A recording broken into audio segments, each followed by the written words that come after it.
like the water cooler. You be on the benches. Think your team better, but they lack skill. First snap, I lay your backs in the backfield. Your quarterback scared, I see it in his eyes. Sent that receiver in motion, that's just a disguise. My linebackers, they stepping up. Clog a hole, no letting up. Taking on no big blocks. On fourth down, we get big stops. My secondary is balling out. Your offense keeps stalling out. How many yards? Like none at all. Come special teams, come punt the ball, and it's go. And you never see me fair catch. I get a block and then I'm gone like a Learjet. My helmet on, pass strap tight. My jersey shining in them Friday night lights. Win, win, we just came to win. Win, win, we just came to win.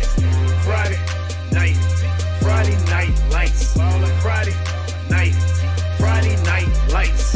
Win, win. We just came to win. Win.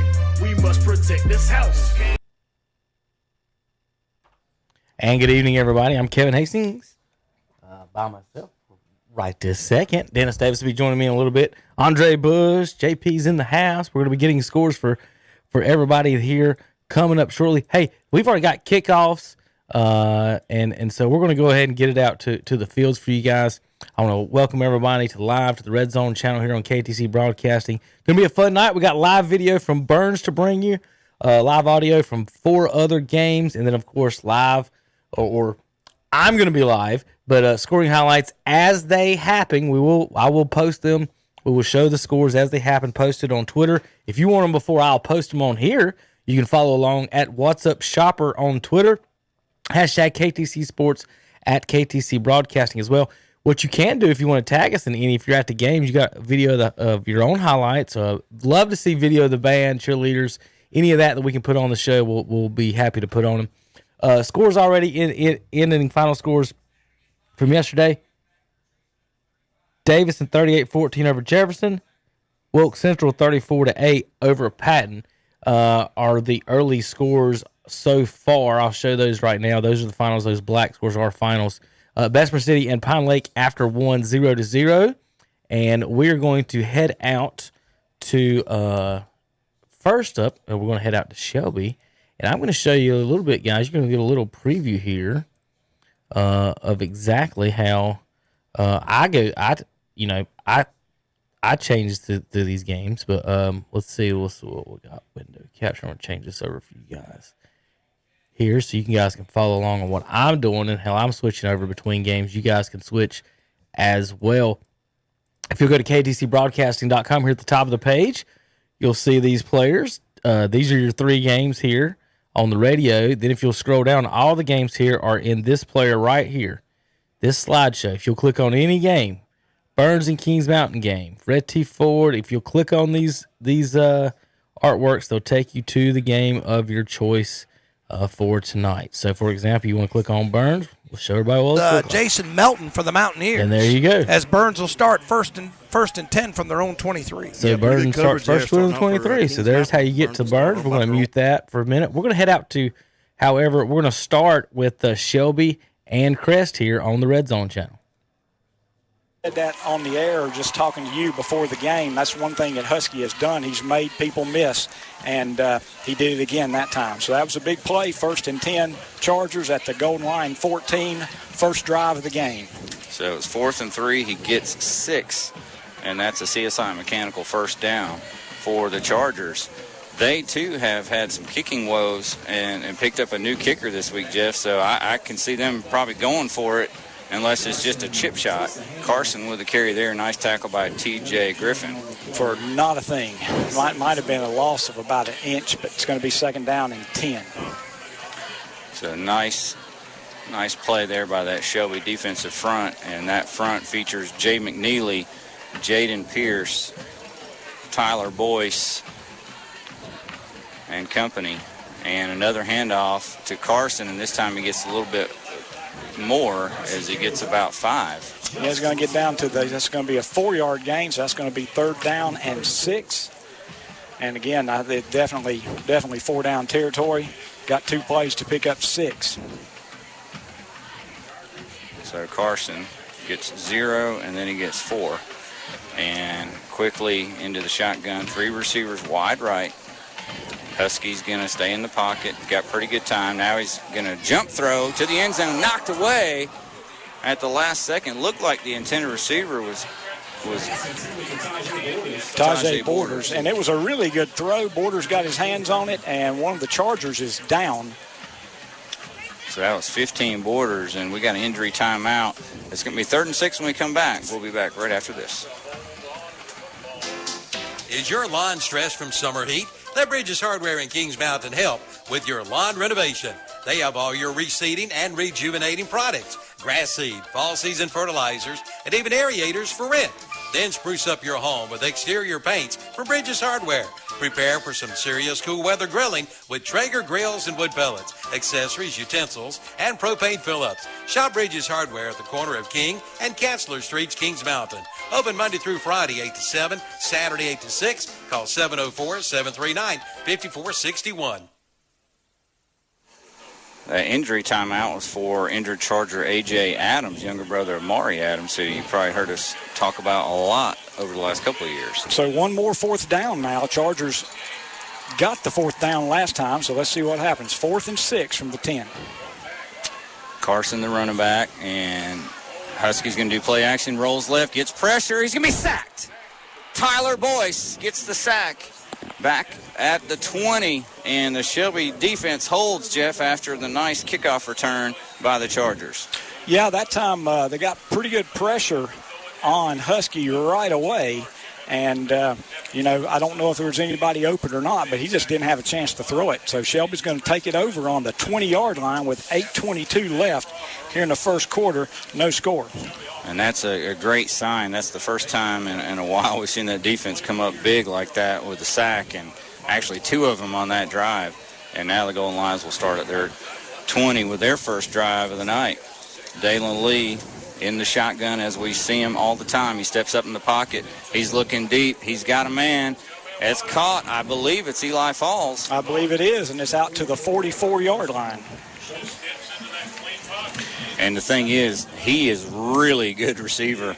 And when he's your third receiver, that's a luxury for Dalen Lee because you got to worry about the other 2 guys.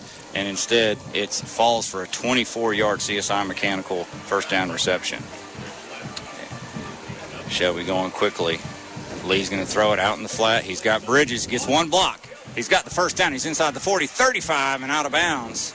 And it's another CSI Mechanical first down on back-to-back plays for the Golden Lions. What a really nice block to spring him. And, again, I think that might have been Falls that had the block. I'm not sure. That's a 26-yard gain. Actually, we'll call it 25. I think it's marked at the 31. So Lee to throw again. This time he's got all day. Steps up in the pocket, throws it over the middle. It's caught. This time Hamilton, and he's got another CSI Mechanical first down at the 21. Yeah, and thus far, Lee is really excited because he's having time.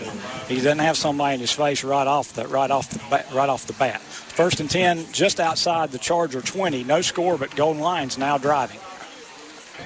And this time it's a throw out in the flat. Caught again, but great defense by Tank Ruff makes the tackle. Yeah, and that was pretty dangerous. He got past the blocker, and he could have picked that, but that was a really nice catch and a dive to keep from losing. I think we lost about half a yard on that one. That was Falls on the catch, and now it's second down, and we'll call it a long 10, a short 11. 3 receivers stacked left. Lee to throw again. He steps up in the pocket. He's going over the middle. He's got a receiver. 5-10 touchdown. Jakeith Hamilton, and the Golden Lions strike from 20 out. They lead 6-0 on our No Malarkey Mr. Sparky scoreboard. And what a drive. Excellent drive. And again, Lee had a chance to step up in the pocket and find a late breaking receiver for the touchdown. And that was 21 yards. 21 yards and a touchdown, Golden Lions. And that's Hamilton, our Shelby Heating and Air player to watch for Shelby, scores the first touchdown of the game. Snap, Drew Hollifield to hold, and Lopez's kick is good. Shelby leads 7-0, and that was a classic forward of Shelby, point after touchdown. With 7 minutes to go here in the first, Shelby leads 7-0. We'll be right back. It's time to get your vehicle ready for summer vacation with a stop in this week at Butler's Tire and Auto Service. Brought down at the 26-yard line. Watkins again, and again, JB, we've just seen a Baltic Floors penalty flag. Yeah. 3 down linemen there for Burns. Littlejohn, they got a little offset eye through a crease. I believe I want to say that's number 3, That's Holland. Yeah. And he bangs down. He's got about 7. It'll set up 2nd and 3. Yeah, that's our leading rusher coming into tonight, coming in with over 100 yards rushing. Move it close to a first down across the 15, about 2nd and 2 to go. Yeah, this is one of those sudden change situations where you don't expect to be in this position, especially after you got a first down. So need to buckle down here. 3 down linemen again, 3 linebackers. Kings Mountain counters with an offset eye and 3 wide receivers. Looked like he moved a little early, got away with it. Swarm there. There's our man McDowell, who knocks him down. I don't think he got anything. It'll set up a big 3rd down and 3 for the Mountaineers. Yeah, I thought there might have been a little movement on the Burns line, but it looks like he didn't cross the neutral zone. Well, it just looks like, and I will say this, that in a lot of the games I've done, it looks like players on both sides, on all, including ours, move a little bit before the snap. Yeah. But I think it's like a balk in baseball. Nobody Yeah. wants to call it because the Yeah. game will take forever. Yeah. So Well, power formation there, 3 running backs, Littlejohn under center. I'm not sure who's got it. He's bottled up at first, fighting his way, still fighting, going to depend on the spot of the football. That's Richardson, the ball carrier for Kings Mountain. As Wilson for Burns and others were there. I don't know if he got it, and I think Greg Lloyd is going to go for it. Well, they're going And it is a call first down. Okay, Yep. so they're going to give him 3 yards and a Falston Pharmacy first down, as it looked like he was stacked up but was able to push forward and get that first down. They brought in their Bubba package, brought in A.J. Richardson, big dude, 6'1", 235. Same here. 3 running backs again, and they're going to run. I think is that Holland or is that number 8? That's 0. That's Kendrick, Robert Kendrick, ball carrier. So Kendrick didn't get anything. Let's see if that's the first tackle for loss for Burns, and they turn the down marker and don't move the stick. It's like that's Kavion Hopper, and that's Kamari Surratt on the tackle for Burns. There. Hopper's been a space eater down there for the Burns. That is a tackle for loss. That's going to be a 1-yard loss. And the first tackle for loss, Kings Mountain had 3 tackles for loss on their first defensive stand. And again, a big package there. They got double to the right. Call that the double hug. Play action pass. Littlejohn, man, wide open. He'll walk into the end zone for a touchdown. That's number 44 for Kings Mountain, and that's fair. And it's 6-0 Mountaineers after that numbers bookkeeping touchdown. Yeah, kind of fooled Burns there. I don't think they were expecting. I think he'd come out of the tight end position, maybe snuck out there wide open for the touchdown. So with 5:45 left to go on your Main Street Hardware scoreboard, touchdown, Littlejohn to Fair. So that is Fair with the touchdown, 12 yards. And that's Jaden Ellis in the kick for Kings Mountain. So this is the Nelon Cole extra point, up and good. We'll be back in 67, 7-0 Mountaineers when we come back. Bay out of home. And stop McDowell and make them into a passing team. That's not what McDowell wants to do. So East, if they continue to stay in that box and stop McDowell and run, I think they might have some success here. They haven't come out of that yet. I hope they don't bring those individuals out of that box and try to cover these wide receivers. They're doing a good job right now holding up. Hope they can continue that during the game. Ricky Carr will hand off right up the middle behind his center, behind his offensive line goes Boswell. That's Blake Boswell, and he'll give them a short gain to about the, I believe they're going to mark that at the 21.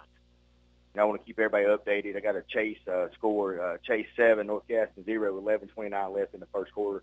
We'll continue these scores pouring and try to let you know what those are. So Chase on top of North Gaston already tonight. Thank you, sir. We appreciate that. You and Chip will be getting those scores and updates when possible throughout the evening. on the Stanton Enterprise. And we are so glad to have those folks owning our McDonald's here in Rutherford County and also Columbus, North Carolina now. On that scoreboard with 2:39 to go in the first quarter, 0-0 right now. But again, McDowell's threatening. They're back in the red zone, but they need a big 3rd down and 7 to get a first down. Let's see if East defense can hold them. Quarterback again wants to roll out. Carr, is he going to keep rolling out? He'll finally throw it and hit his man. He's dangerous doing that. And the pass is complete and then immediately out of bounds at the 9-yard line. Will give him a first down. Yeah, it looks like when he's going to pass, he's going to roll out and try to make something on the run, kind of a run-pass option there for McDowell there. Made a good decision there and picked up the first down for the Titans there on a crucial 3rd down. And now they got a first down. Looks like first down about the 9-yard line now for McDowell. Ricky Carr, number 14, the QB in the backfield. And he'll go back to one of his workhorses, who's Josh Ellis.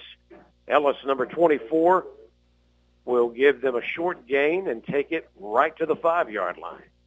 Yes, a good run there by McDowell, just kind of leaning behind that big offensive line, kind of leaning on the East Rutherford defensive line there, and then that's going to be the problem tonight for East Rutherford there, with their smaller team than McDowell has there. If they can continue to stay strong later on the football game, they'll have some success. So keeping them out of the end zone right here would be a very, very huge win for the Cavaliers already. One running back in the backfield, 2 receivers to the far side, and again, Ricky Carr rolling out, jumping up in the air, looking and throwing over everybody, but no intended receiver in the back of the end zone, incomplete. Yeah, now it brings up 3rd down. So for McDowell there. So once again, the Cavaliers did a good job stopping them there. They tried that little rollout pass. It did not work for them. My thought is they'll probably go back to runs. The Cavaliers need to stay strong right here and see if they can get turn this into a 4th down and see if McDowell wants to try to kick a field goal or go for it or 4th. But big down right here for East Rutherford, see if they can make a stop on McDowell right here. So far, there's been several 3rd down scenarios in this first quarter, and McDowell generally has pulled it off. Let's see if they can do it again. Again, they've got the one back in the backfield. That's Boswell. Now we've got movement, men going from right side to the left side of the offensive line. There's the snap. Quarterback keeper. It's just going to be Carr keeping it, and he is going to not only get the first down, he is going to get his team into the end zone, a 5-yard touchdown run. Yeah, very, very good run there by their quarterback. There was a very, very close play. He did get it across the goal line there to give McDowell that first touchdown of the football game. But once again, you see when they put guys on the one side or another, they overload that side, they're going to run behind those guys. And East Rutherford not able to scoot through there and make that tackle before he's able to cross the goal line. So we've got our first score of the night, and it's a quarterback keeper. And now in for the extra point attempt is going to be Gunnar Dietrich, and Gunnar's kick is good. So giving you an update on the Stanton Enterprise McDowell scoreboard, our first score of the night, it's McDowell 7 and East Rutherford 0 with 1:47 left in the first. We'll be back after this 1-minute timeout on Downtown Radio. Absolutely. Daniels, quarterback in the shotgun. He'll hand it off to Rogers. Soto tackling the backfield. Yeah, lost about 2 or 3 yards there. Number 11. Yeah, Chase Miller, the quarterback, getting in there for a tackle for loss. I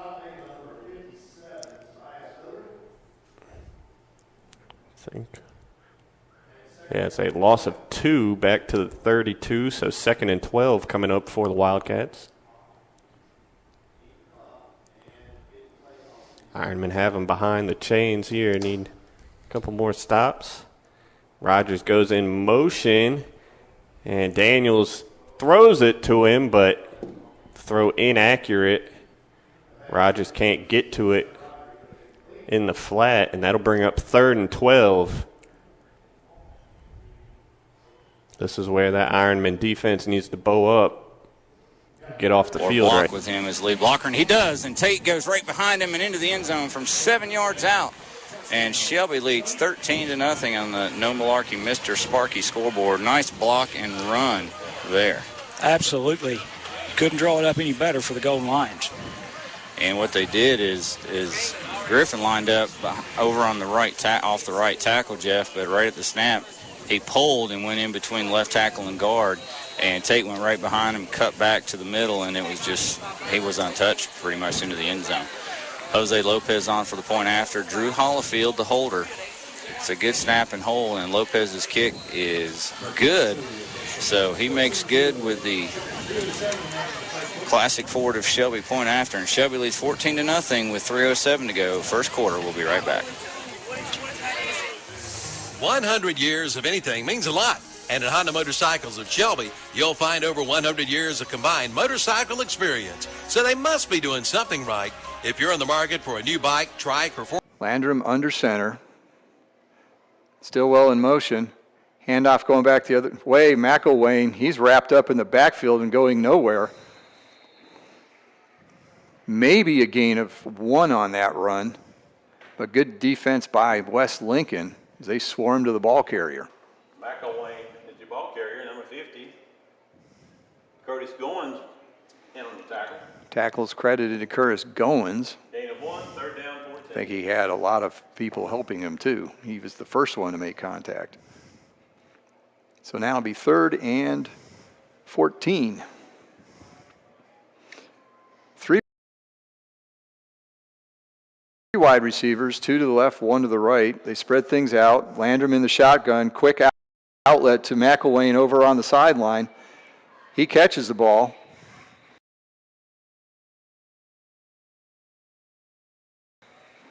Works his way upfield, gets over the 25-yard line before he's brought down. McElwain carries on the play. One of the tacklers, number 21, Patrick Goins. Goings again on the tackle. Gets it out to about the 26.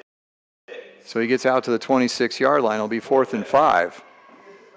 Gain of about 8 on that one, I would guess.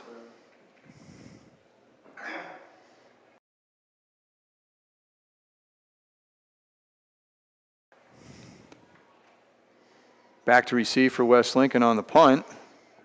It's a good punt. A lot of airtime on that. Jalen Winnick watches it.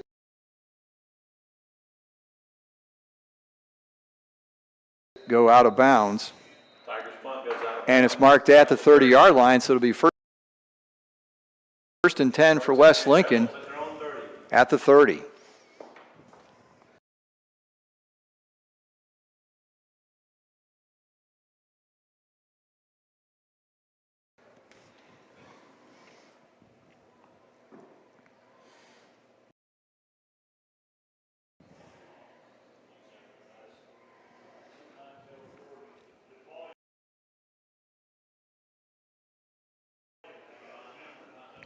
So a total of about 5 yards there for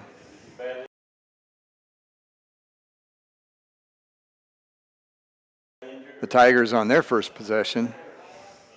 We'll see what West does here.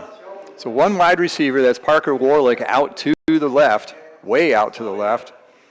Avery in the backfield, Winnick's in motion.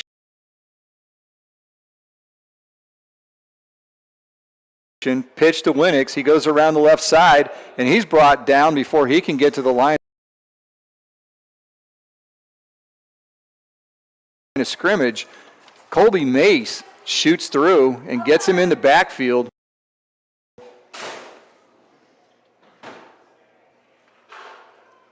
It looks like they're going to mark it that he got back to the line of scrimmage, so it'll be 2nd and 10. One of the stock plays coming out of the West Lincoln offense.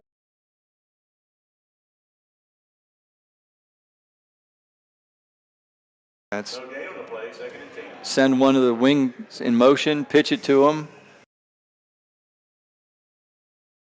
Or the other one is a little misdirection and hand it to Avery and watch him go.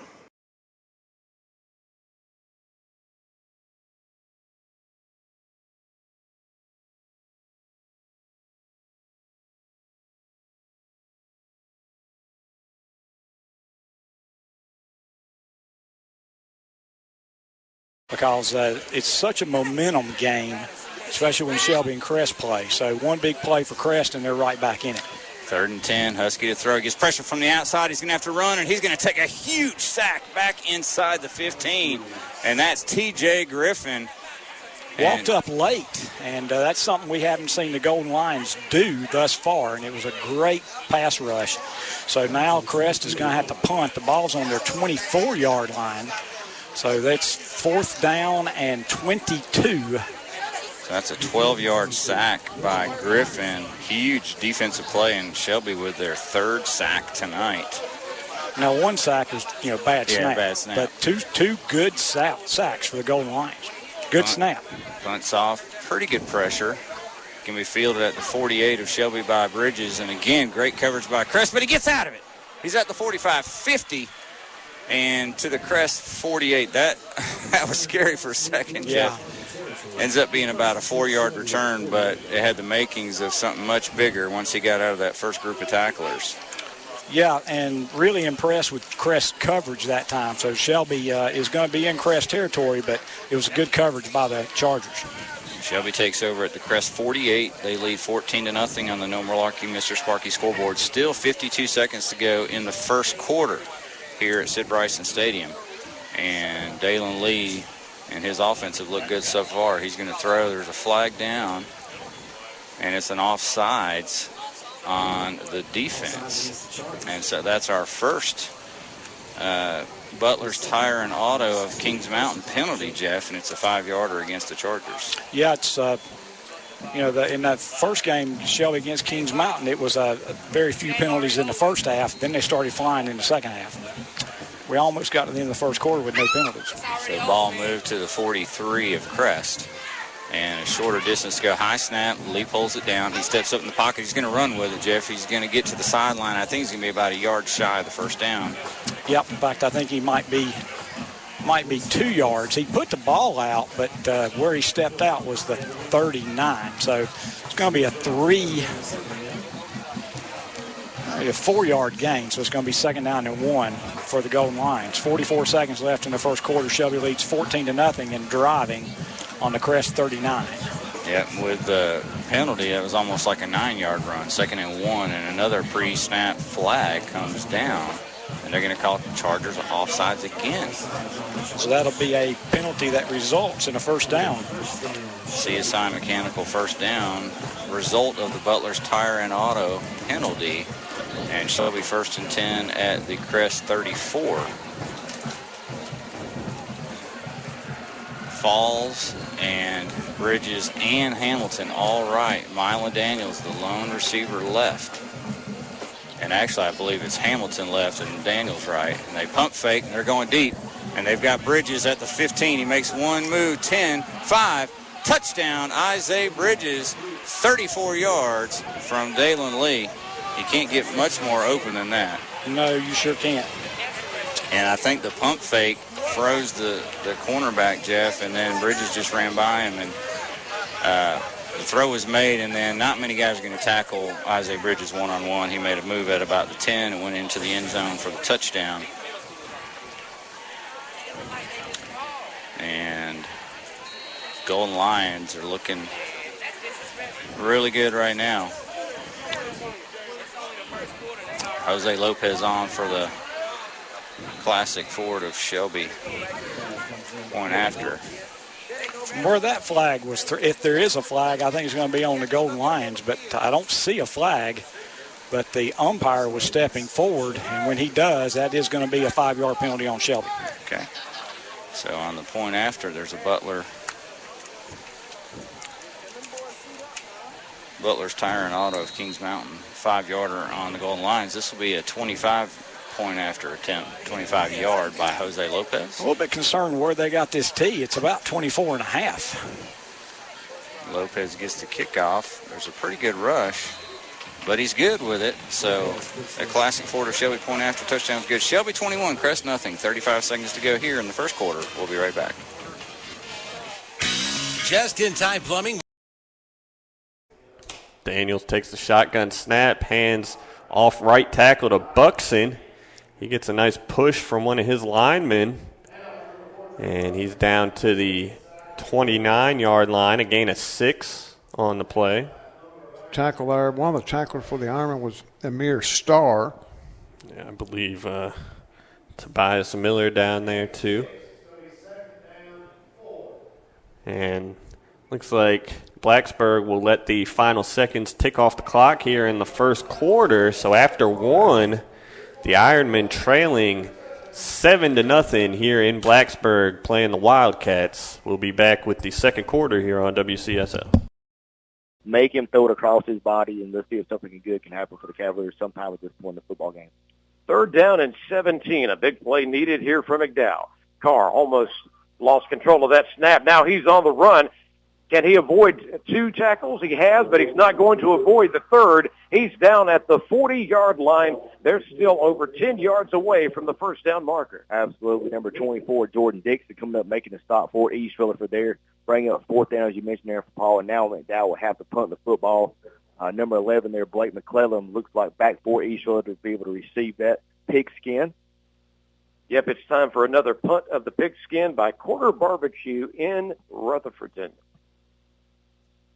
Locally and family owned. And JB's been known to go by and get brisket on Fridays as well. So, yeah, that sounds good right now, Paul. Well, we missed it for today, didn't we, man? But we'll keep that in mind next week. That's some good food. So here we go with the punt. There's the snap, and the punt is off. Good executed punt, and a good job by McDowell to get downfield quickly. And backing away from it, that might have been a smart play there because that looked like it was going to be dangerous if our return man there. Host of Titans there is going to tackle him immediately. So good job by number 11 for East Rutherford. Go ahead and let the ball just kind of dribble up, and they'll start the ball. It looks like they'll start this drive at about the 24-yard line. Yeah, that was McClellan, by the way, number 11 back there. He is one of their main return men on kicks and punts. Yeah, great looking wide receiver for him. He plays a lot of different things for East Rutherford. He had a big game against Tuscola last week here, following up with some good plays against McDowell already. So at their own 24-yard line, it's 1st and 10. East has got their offense back on the field. So far, so good. They're only down 7-0. Can this young football team get on the scoreboard before halftime? They've got a little over 7 minutes to work with. The freshman quarterback. There's a slant pass. It should have been caught, but right through the hands and incomplete of the intended receiver, who was Aiden Lynch, and that would have been called at the 35-yard line. Yeah, but good-looking pass. And what I want to mention here is good-looking blocking by East Rutherford offensive line. He's able to contain McDowell defensive line, give him some time to pass, and you see, even though he's a ninth grader, he was able to make that pass, and as you mentioned there, right through the hands of number 5 there for East Rutherford. However, bring up 2nd down now for the Cavaliers. We've got to move on and see if they're able to call right here, see if they're able to pick up this first down. Crucial point in the game for East Rutherford. They need to put some points on the scoreboard and try to tie this football game up. Flynn awaiting the snap, but McDowell has decided to burn a timeout. Will do so as well. On the Stanton Enterprise McDonald's scoreboard, 7:41 to go until halftime. McDowell leads East Rutherford 7-0. You're listening to Rutherford County High School football on Downtown Radio. First down, gets the completion out in the flat, but immediately tackled and maybe even for a yard loss. Yeah, and what I really liked about that was that was number 2, A.J. Adams, and he got out of that first tackle, but 3 Golden Lions were there to meet him as soon as he got out of that tackle. And they actually lost 2 yards, so it's going to be 3rd and 11. And Adams, a playmaker out there going both ways, but 3rd and long for the Chargers, 11:29 and the clock ticking. Shelby's been able to get good pressure on the 3rd and long situation so far. And this time, Huskies got a little bit more time. Airs one out over the middle. Is tipped by Shelby's Tristan Tate and falls incomplete. And it's going to bring up 4th down and 11. Yeah, and there was just nobody open, and he made that throw across the middle, and Tate was the only guy that had a chance to even get around it. And so, again, a quick 3 and out for the Chargers. That's the first 3 and out. They had 2 first downs in the first series, 1 first down in the second series. But and then Shelby only rushed 3 and dropped 8. And they didn't get a lot of pressure, but there was nobody open. Yeah, and that throw was in about 3 Shelby white shirts by the receiver. The punt's a low snap. Shelby about gets there, but another decent kick is handled at the 49 by Bridges. He runs backwards to try to go forward, and he's across the midfield. And just really good coverage by Crest. He gets about 1 yard on the return. That's a late flag, and I have no idea. I can imagine it'll be a block in the back. But Intercepted! Intercepted by Lamont Wilson as Littlejohn telegraphed the pass. There is a marker down. It's holding against the Mountaineers, and that is a big play for the Bulldog defense to get that stop. Hey, Wilson read it all the way. He didn't throw the ball as hard as he should have, and kind of lobbed it in there. And Wilson read it and dove for the interception. So just what this Bulldog defense needed to keep Keith Mountain offense off the field. So the ball, unfortunately, is on the BHS 5-yard line. Hey, we'll take that all day long.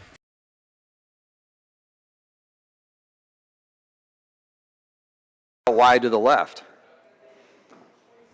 So Winnick's on one side, Avery in the backfield, Patrick Goings on the other wing. Hand off to Avery, and here we go again. He's over the right side, down the sideline. Finally, this time he's pushed out of bounds at the 34-yard line. So gain of 23 on the play.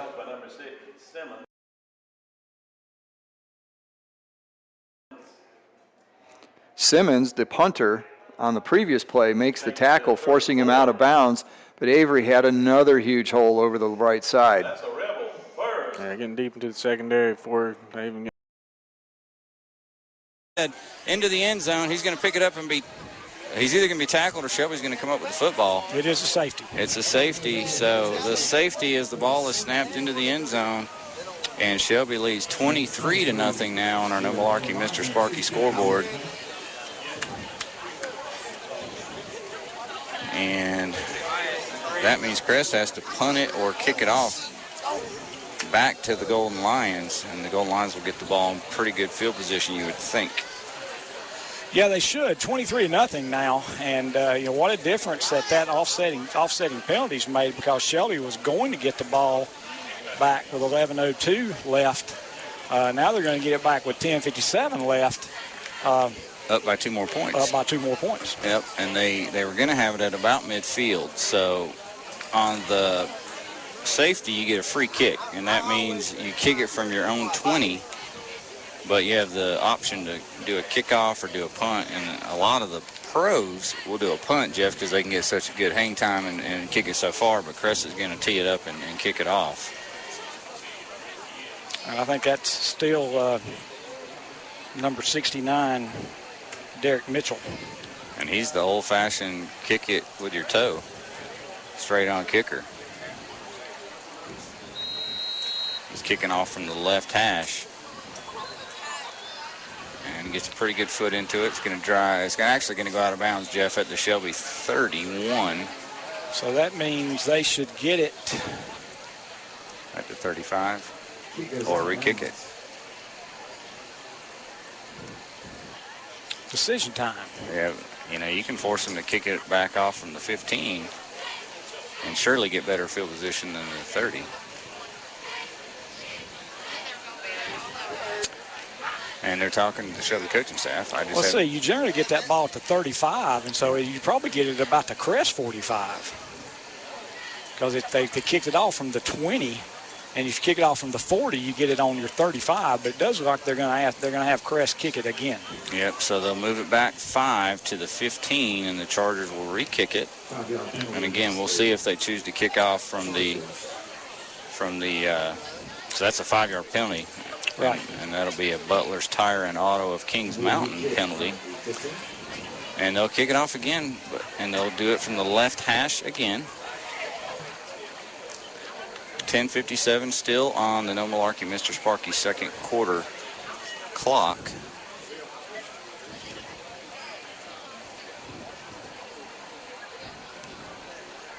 Try to get you some scores here when I get a chance. And the kickoff is a high, short one. It's going to be taken by Keith Hamilton at the 46. And he's all the way to the Crest 40 and inside the 40 before he's forced out of bounds. Shelby going to have excellent field position here. It's all going Shelby's way right now. And let's see where they mark it. I believe it's going to be at the 38 of Crest. So Golden Lions will start there. 10:51 left here in the second quarter. Shelby leads 23-0 and will start this drive on the Crest 38-yard line. Lee's got 3 receivers left, and he's actually got the running back in a pass pattern to his left. So 4 receivers left and 1 to your right, and they're all running a pattern. He's going to throw it. And he's got time. He's going to throw it to Isaiah Bridges. He's got it at 31, makes the move 30, and down to about the 28. It's going to be really close to a CSI Mechanical first down and depend on the spot. Good defensive play, though. He did everything except get away.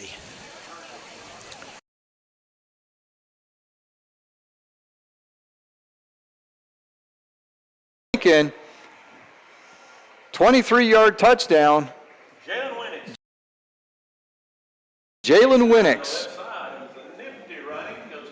His second touchdown of the season, and it's 12-0 West Lincoln. Another Gates auction touchdown for the Rebels.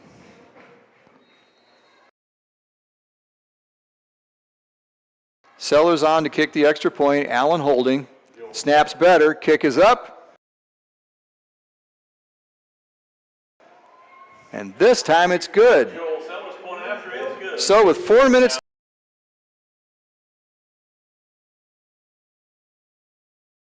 to go in the first quarter, the What's Up Shopper PAT is good, and West Lincoln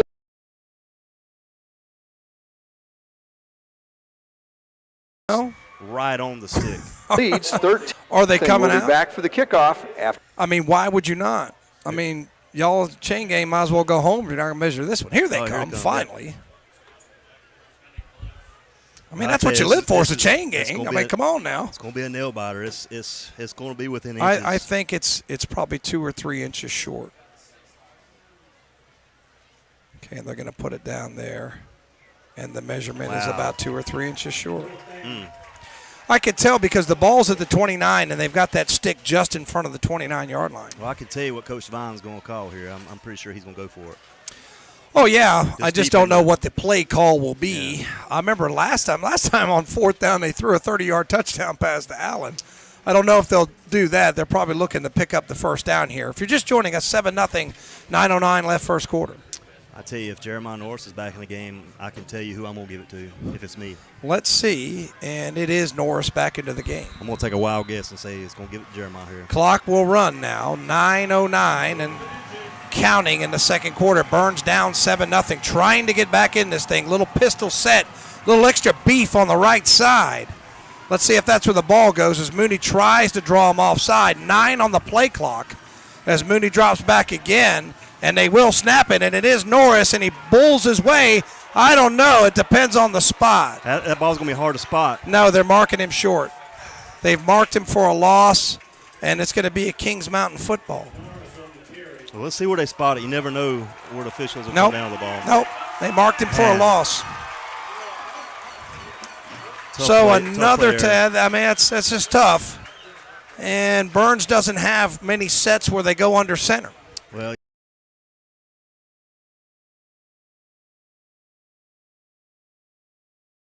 I think that is going to be the call as Miller walks off to the sideline. Hahn drops back to punt. Fake is possible with Hahn as the punter and Miller as the up man. So some skilled players out there for Cherryville on the punt team. We'll see. Dre Buxton, the only receiver back to receive the football. Yeah, he's back at his own 22. And the snap is over Hahn's head, way over his head. He chases it back inside the 20. He's going to try and tuck it and run with it. And he fights for whatever yardage he can get, but he is brought down at the 20. A flag does come in at the end of the play. And there's a Blacksburg player down on the field where the tackle was made. Yeah, Landon did not have a chance, folks, to catch that ball over his head by a couple feet. Yeah, that snapped way over his head. So we are going to have an injury timeout here for a Blacksburg player. We'll see if they give us the call on the penalty. It's a block in the back on Cherryville, and it'll be declined. So Blacksburg will take over deep in Cherryville territory after the bad snap on the punt, but we'll step aside as we have an injury timeout here for a Blacksburg player. We'll be right back on WCSL. I think it's working out. Boston Flores with reminding you homecoming will be coming up before you know it at your school. Get your flowers there. Quarterback looking, going towards the end zone, and incomplete. Several McDowell players had their hands in the air, but nobody came up with it around the 3-yard line. Yeah, but credit East because they've been running the football. They've been taking little short passes, and to open up this football game, they had to take some shots down the field. And right there, they thought after that big face mask peeling on McDowell, they thought it'd be a good chance to try to catch them off guard there. Unfortunately, it didn't work out for them. Bring up the second down now for their offense here. Looks like looking over the still talking about what the play may be. 2 running backs in the backfield now for East Rutherford. And that ball remains, by the way, at the 24-yard line. They've got 1:23 to work with. Can East get on the board? They're down 14-0. Back to the run and right up the middle, scampering for short yardage again is another one of those freshmen, Pinkerton. Yeah, Pinkerton's doing a good job getting them some good minutes here. As you mentioned, just a freshman there. And most freshmen traditionally play JV. They need him on varsity. He's doing a very good job for this East Rutherford offense right here as a ninth grader. 3rd down and 7 coming up with only 1 minute to go. Clock is running until halftime. East Rutherford needs a big play right here. Plays coming in now from the sidelines here. As you mentioned, it's under a minute to go here at East Rutherford. First home game here in a couple of years. Davis Melton has joined in this formation right behind, right in front of the quarterback. Here he goes. Defense is coming like crazy. Going to have to throw it at the last minute. And was it caught? Oh, my, almost incomplete, going out of bounds, but it was a gutsy effort by the wide receiver and, in particular, Flynn, the quarterback. Yeah, good job by Landon Flynn because he put that ball where if the East Rutherford wide receiver could not catch that football, nobody's going to be able to use that sideline to his advantage there. Unfortunately, it was out of bounds for him, but a good job as far as ball placement by their quarterback. As you mentioned, just a freshman doing a good job leading this offense already. The intended receiver was Adrian Hamilton, and it'll bring up 4th down and 7. And East has decided to burn a timeout. We'll just keep it right here this time so we can set the stage for you. Coming up, we'll do the Farm Bureau of Rutherford County halftime show in just a few minutes. It'll give us an opportunity to bring in Chip and also recap the first half of tonight's game and also give you more scores as they come our way of other games involving Rutherford County teams and nearby other county teams like Polk County and, as we've already mentioned, those Cleveland County schools. 32.1 seconds is all that's left on the clock. JB, what are you expecting on this 4th and 7? 4th and 7 with 32 seconds left. You got to go to the air or got to have to throw something near the sideline, try to pick up that first down. Be very, very nice if they could throw something to get the first down here. Don't throw it in the end zone and try to burn out some more clock. Not turn the ball back over the down and score at the very end with no seconds left to go. But we'll still take a call right here. So. Nobody in the backfield with Flynn. He's all alone. The snap of the ball. He's rolling out. Defense is coming. What's Flynn going to do? He's changing into the field, going from near side to far. Here's a short pass, and it will be incomplete.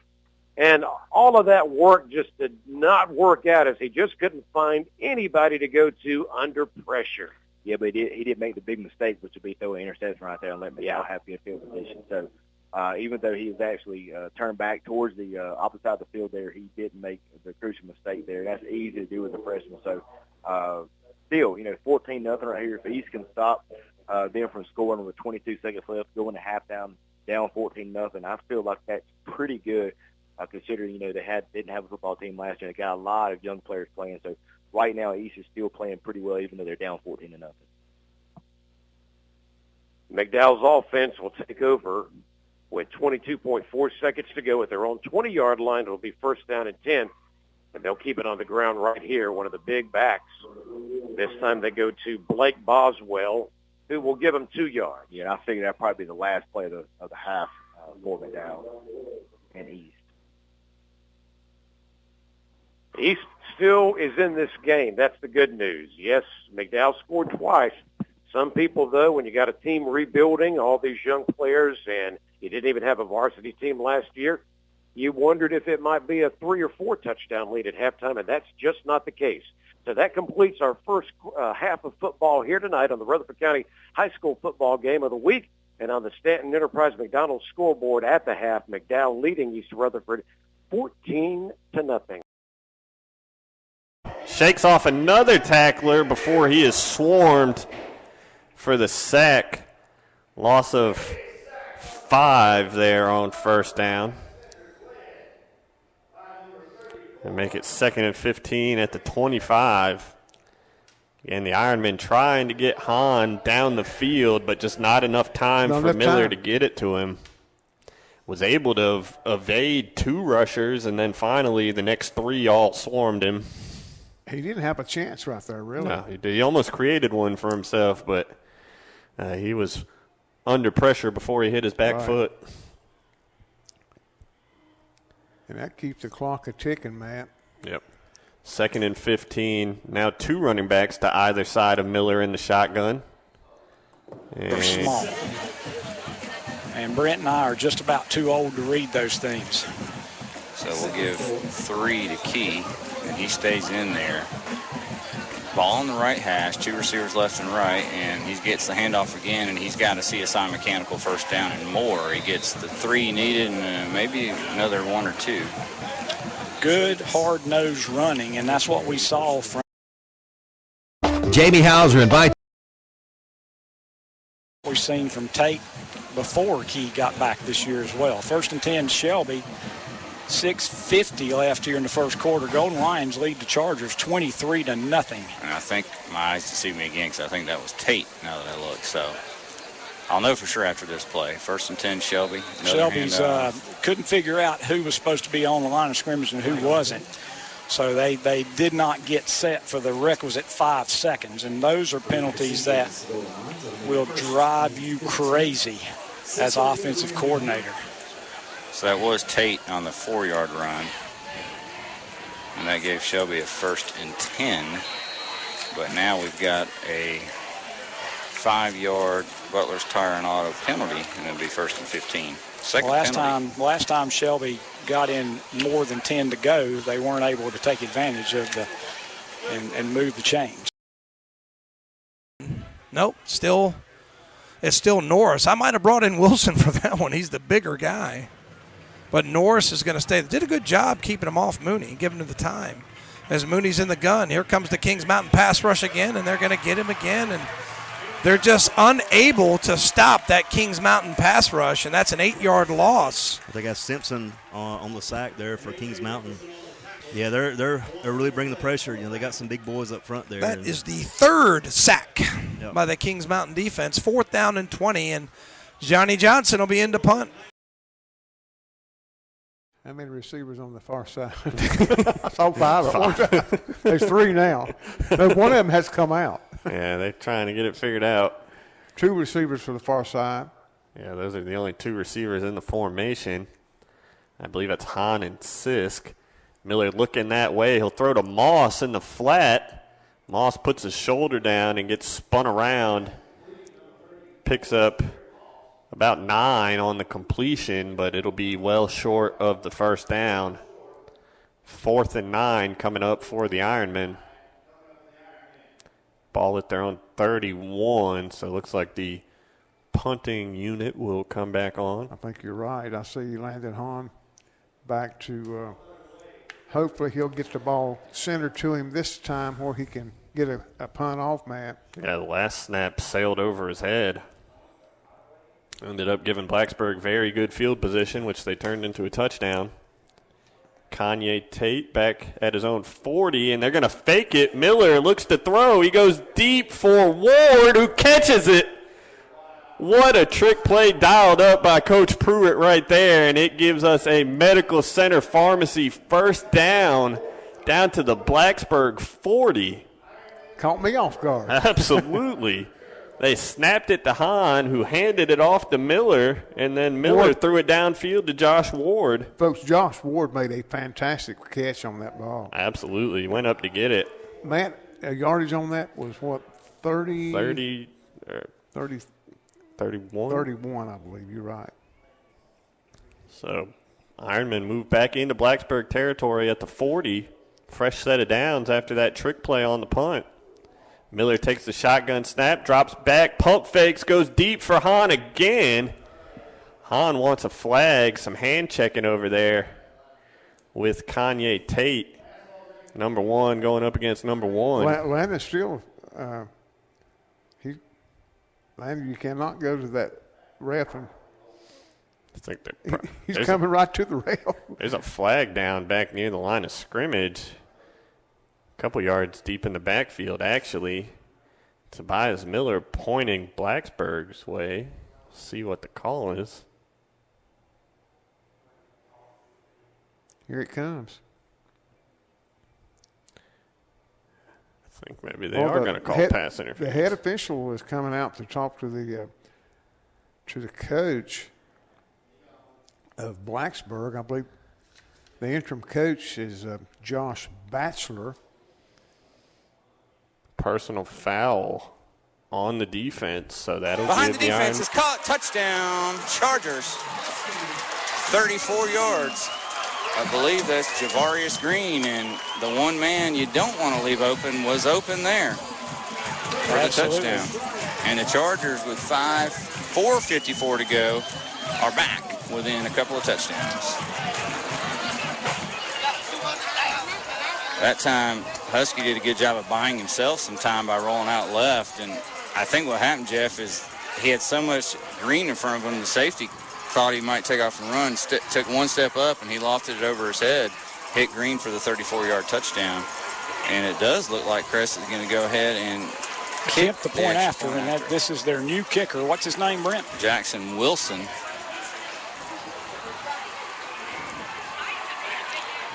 And a bad snap, and the kick is blocked by the Golden Lions, so that'll make it 23-6 on the No Malarkey Mr. Sparky scoreboard, and we'll be right back with the Jammin' Jay's Pizza Factory kickoff. Happened with East Rutherford. The second score.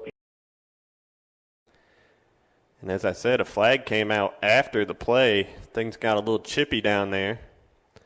We'll see which side the penalty goes against. It is the third turnover of the night for the Ironmen. Game with 2 minutes, 36 seconds left in the first half.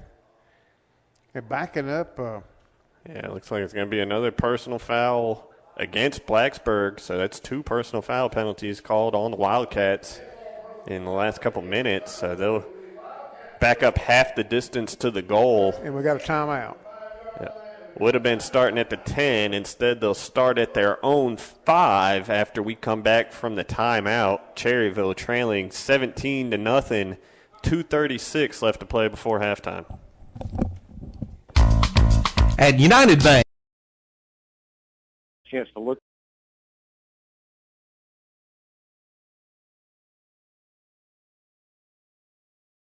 And surrounding area. And today they continue to serve this area.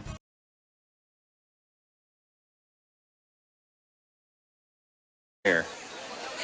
And the Golden Lions take over. They lead 23-6 on our No Malarkey Mr. Sparky scoreboard. But it was Crest scoring last, Jeff. They had a 34-yard touchdown pass from Itavius Husky to Javarius Green. And we'll call that a numbers, tax, and bookkeeping touchdown. The classic forward of Shelby point after was blocked by the Golden Lions. So Shelby back-to-back possessions where they just didn't get anything going, and so Crest is close to 23-6. Handoff. I'll give you the number. It's a pretty nice run, whoever that was, for the Golden Lions. It's going to be a gain of 7. And that was Bryson Key who's in there. So Key picks up. What did they get? 7. Okay. Ball's was going to be at the Shelby 39. Second down and 3. Again, 23-6. Shelby leads. 4:38 left here in the second quarter. Another handoff to Key. This time he gets a couple and then a nice play. That's Mitchell on the tackle. So 3rd down and 1. It's a really big play, Brent, because momentum's starting to switch over to the Chargers, and both teams having some difficulty with the punt game. so 3rd and short, and Lee's going to hand it off, but pre-snap flag, and this could be another drive where Shelby's had a penalty, and this is the 3rd straight drive where they have penalized themselves. Yep.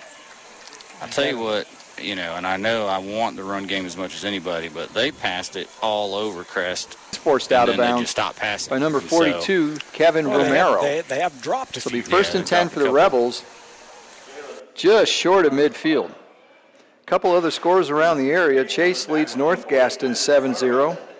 South Point leads RS Central 7-0, and McDowell leads East Rutherford 7-0. So 1st and 10, finally on offense, after the defensive pick 6. Rebels back on offense, 1st and 10 at the 48.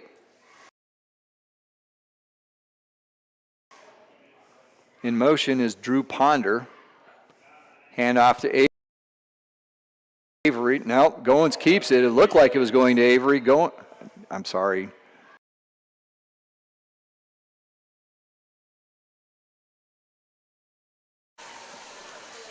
So ball at the 47 of Shelby. 3:19 to go in the first half. And I know the Golden Lions would like to take all this time off, Jeff, and get a score and then get the ball to start the second half.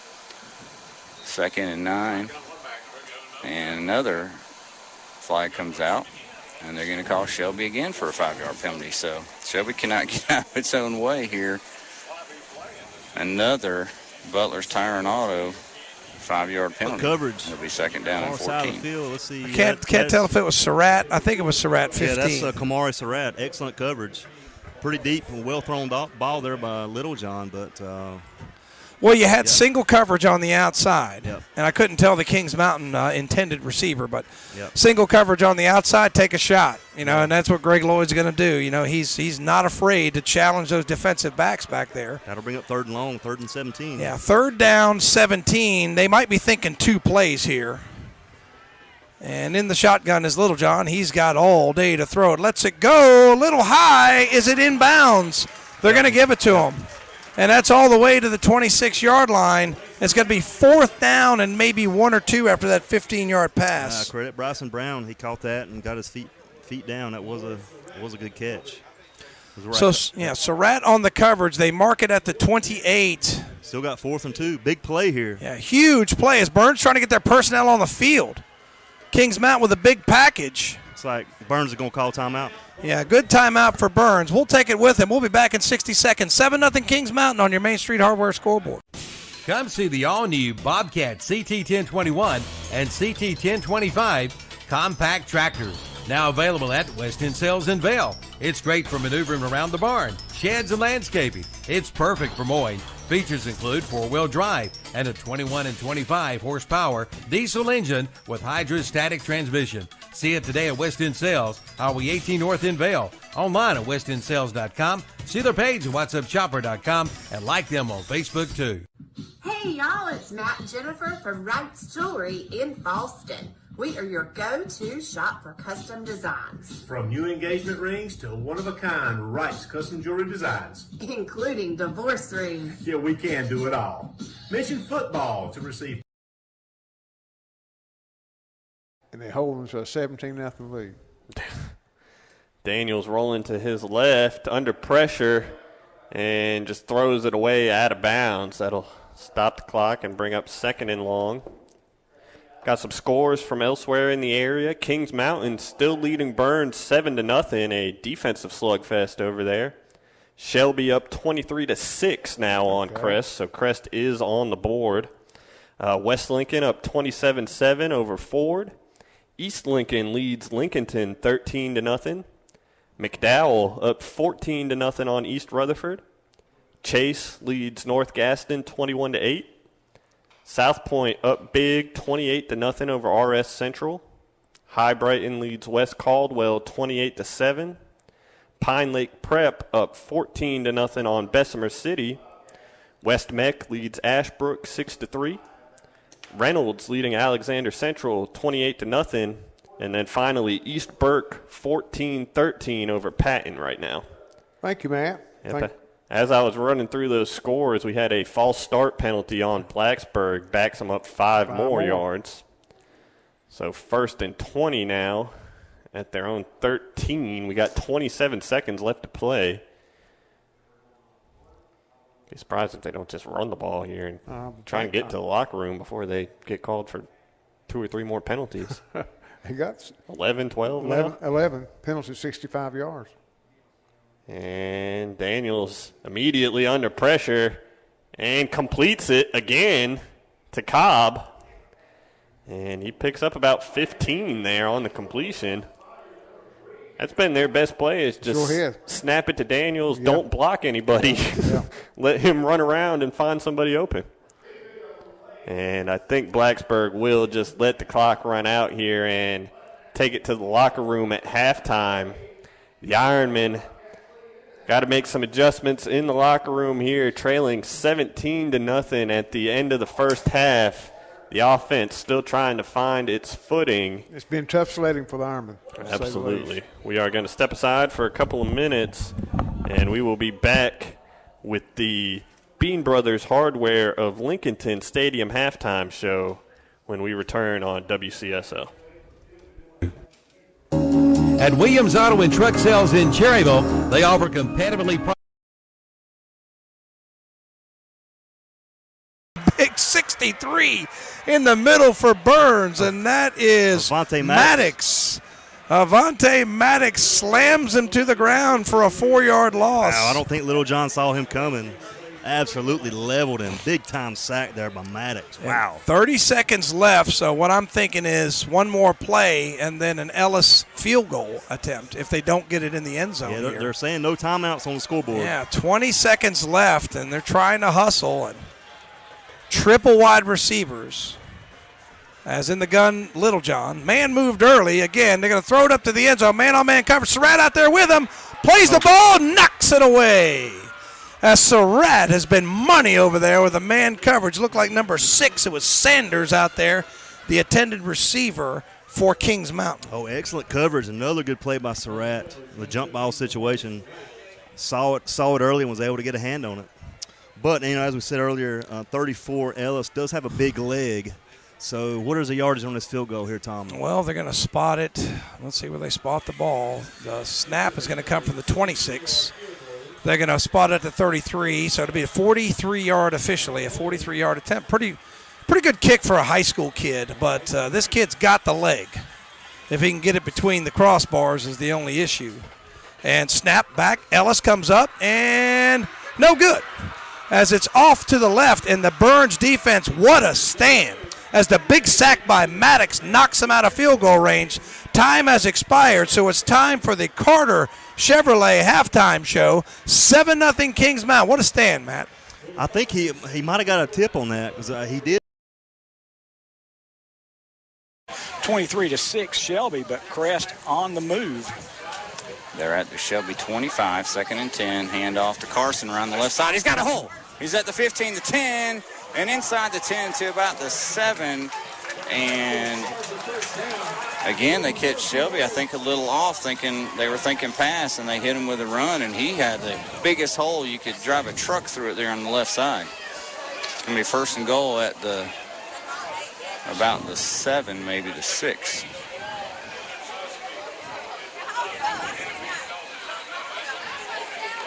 Took a lot of time, and Crest is going to take a timeout now with 48 seconds to go. First timeout by the Chargers. All right, we'll be right back after the short break. Shelby. 704-43. Old House, which helps the family. It's 26-0 West Lincoln. So the 4th Gates auction touchdown of the night for the Rebels as they extend their lead to 26. Sellers on for the extra point. Sellers in Snaps low, but it gets down. Sellers' kick is up, and it's good. Point after is good. So with 9:40 to go in the second quarter, West Lincoln extends their lead to 27-0.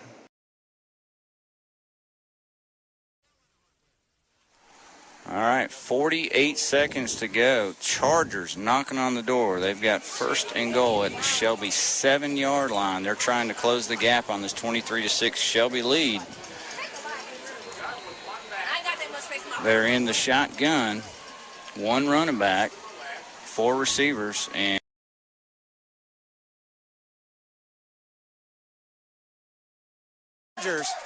and they're back within 10 at 23, or excuse me, within 11 at 23-12. And they totally took the momentum out of the Shelby Sails after the interception, and now touchdown after the turnover. Who made that catch?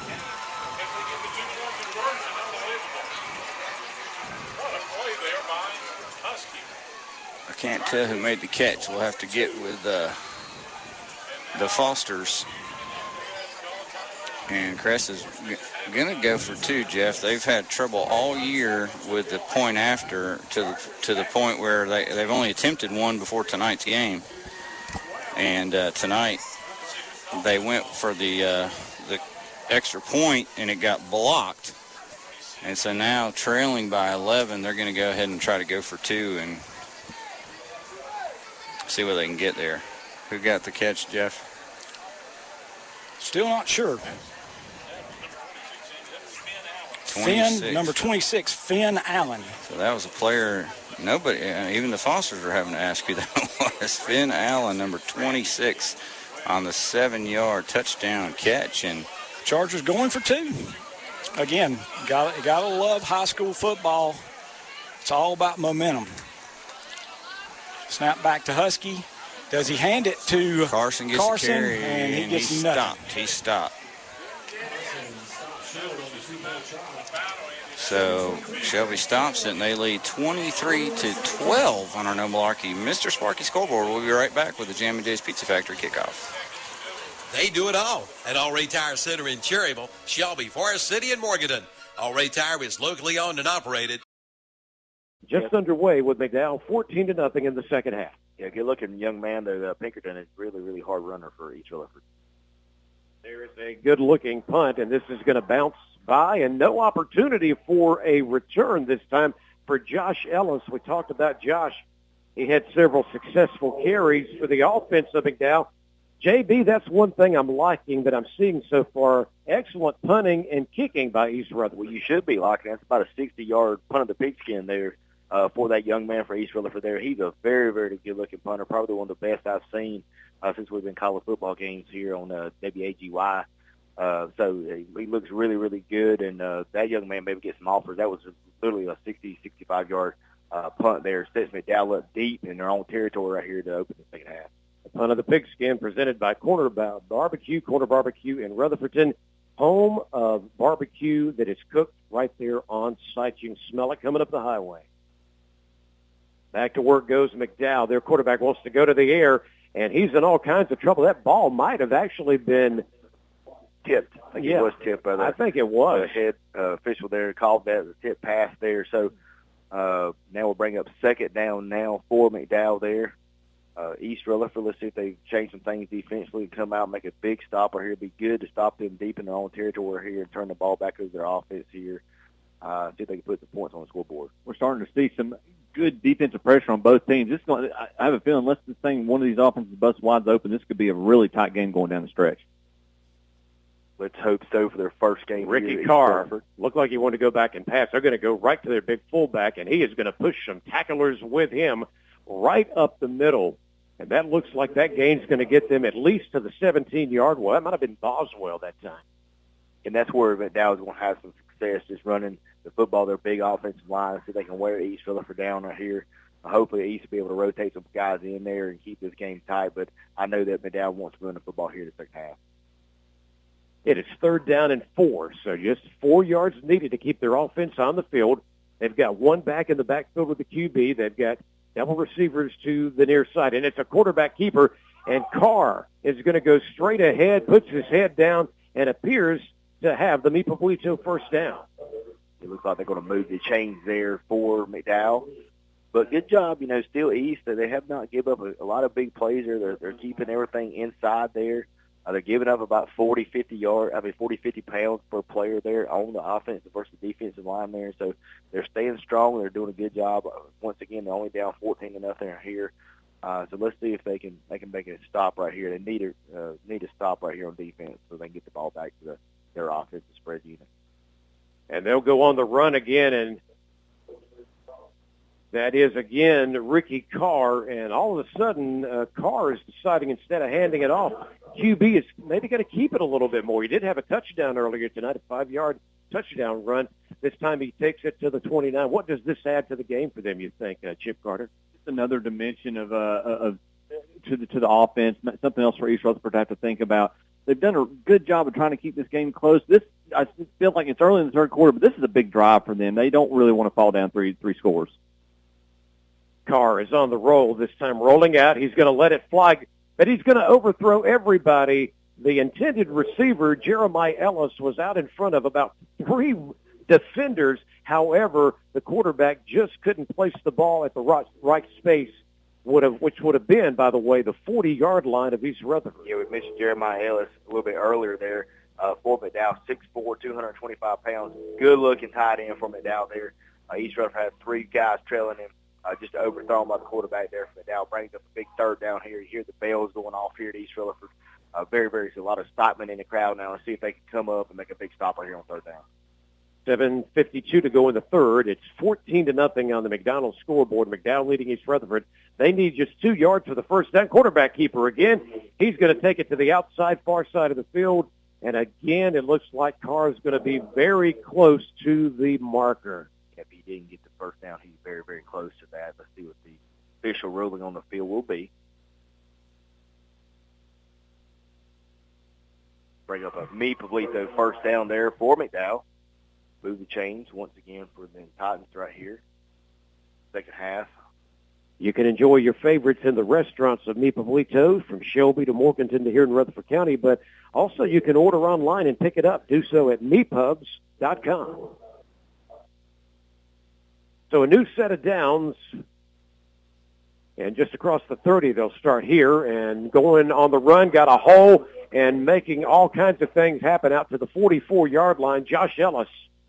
Yeah, that's very, very easy to do for McDowell. So, he was just following his blockers there and made a big run over here to the left side of the football field. And when you're able to make those runs like that, that's going to make the game very, very long for the Cavaliers. They got to try to find some way to be able to stop that ball carrier there on first down and put him in second and long type field position.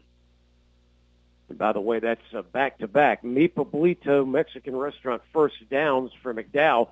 Their offense is on the move now, 1st and 10 at their own 35. Carr trying to pull defenders off sides. East Rutherford didn't quite fall for it, thank goodness. A little bit of a longer count, and the handoff goes to Ellis, and Ellis will make his move going outside, back inside, and he'll take it across the 50. He's back into East Rutherford territory. They're down to the 48-yard line. Yeah, it looks like number 24, Jordan Dixon, able to come up for his defensive line position there and make that stop for the Cavaliers. That will give them a steady dose of the run game right here to open this second half up. And burning a lot of clock on offense. Second down and 4.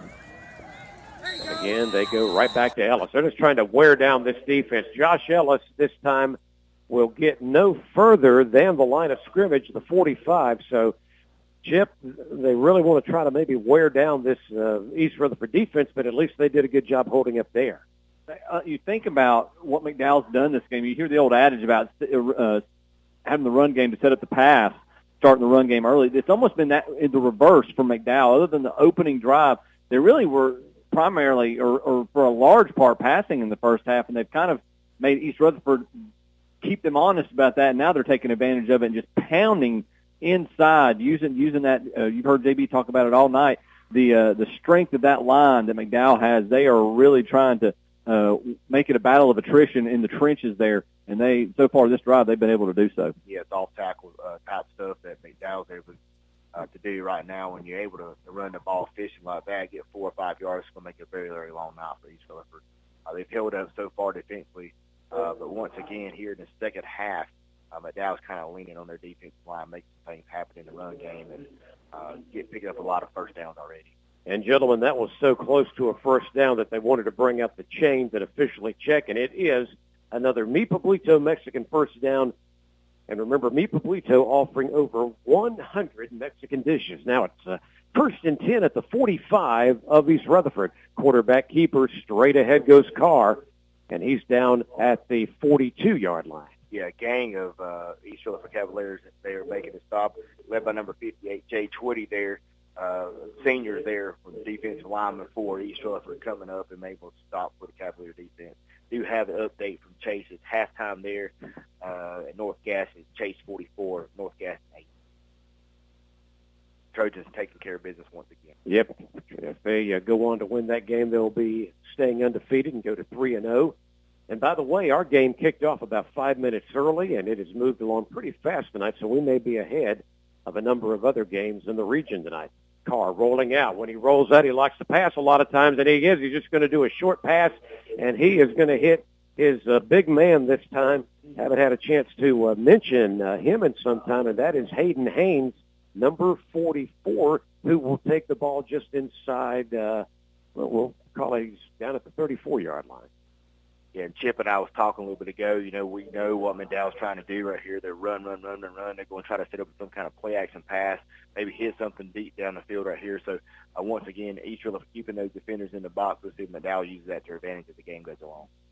It's been an impressive drive that started back inside the 20. Big run, breaking tackle after tackle, and all the way to the 20-yard line before he's caught from behind. That is Blake Boswell. Yeah, good-looking run by McDowell there, just straight up the gut there. We talked about they're just going off tackle, off guard type things. Nothing fancy, but they got a big offensive line and got a big weight advantage, probably like we mentioned, 40 to 50 pounds. They're just leaning on those guys right now, picking up chunks of yardage on the ground and keeping the clock moving right now. So hopefully each of us can do something to kind of keep them out of the end zone. They need to try to keep this at least 4 games. A Mi Pueblito first down. This time we see double receivers to the near side. One back. That back's going to get the handoff. He's going to that far outside corner, and he'll pick up a few yards, about at least to the 16-yard line goes Josh Ellis.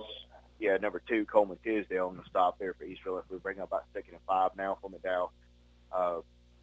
We mentioned, all along what McDowell's trying to do there. Just nothing fancy, just running the football left, running the football right.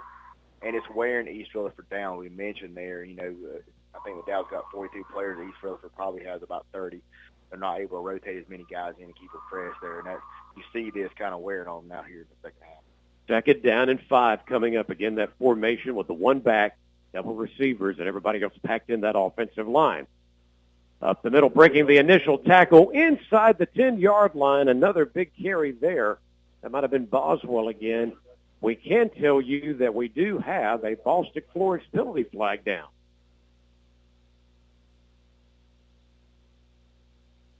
What the call is going to be. That is what East Rutherford needed right there to maybe stop some of the bleeding right here. A penalty on McDowell.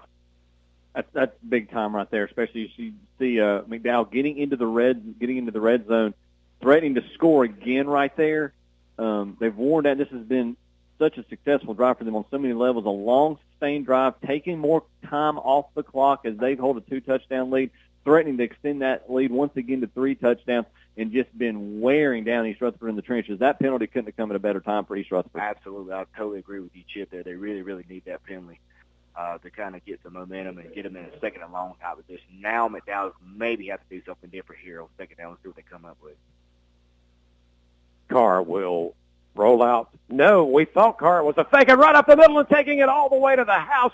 It worked perfectly. They used Blake Boswell. He faked me out. He certainly faked out the defense, and he just went 22 yards for the 3rd touchdown of the night for McDowell. That either looked like a double handoff or delay handoff.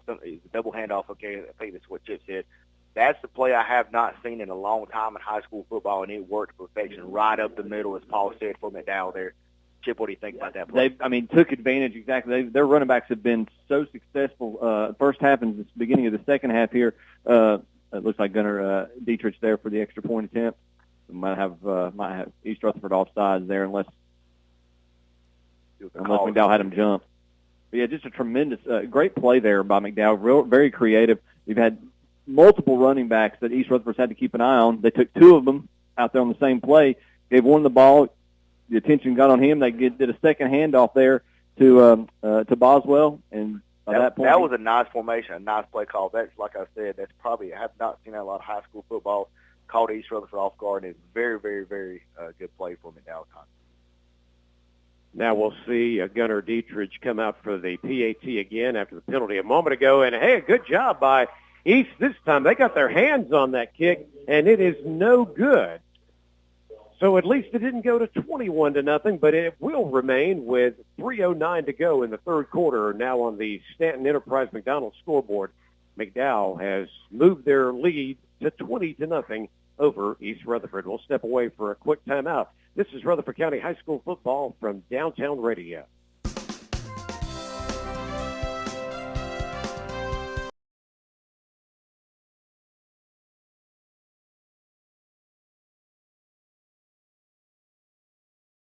Down, it depends on the spot. Stillwell receives the pass.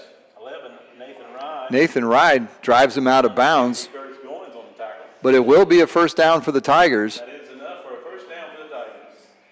So a Turner Hauser Insurance first down for the Tigers. So they're down to the 15-yard line now.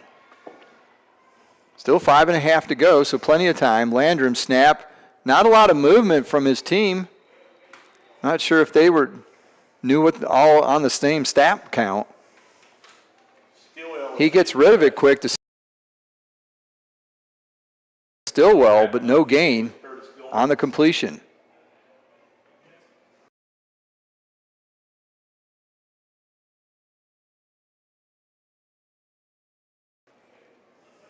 No gain on the play. Second down and 10. And it's going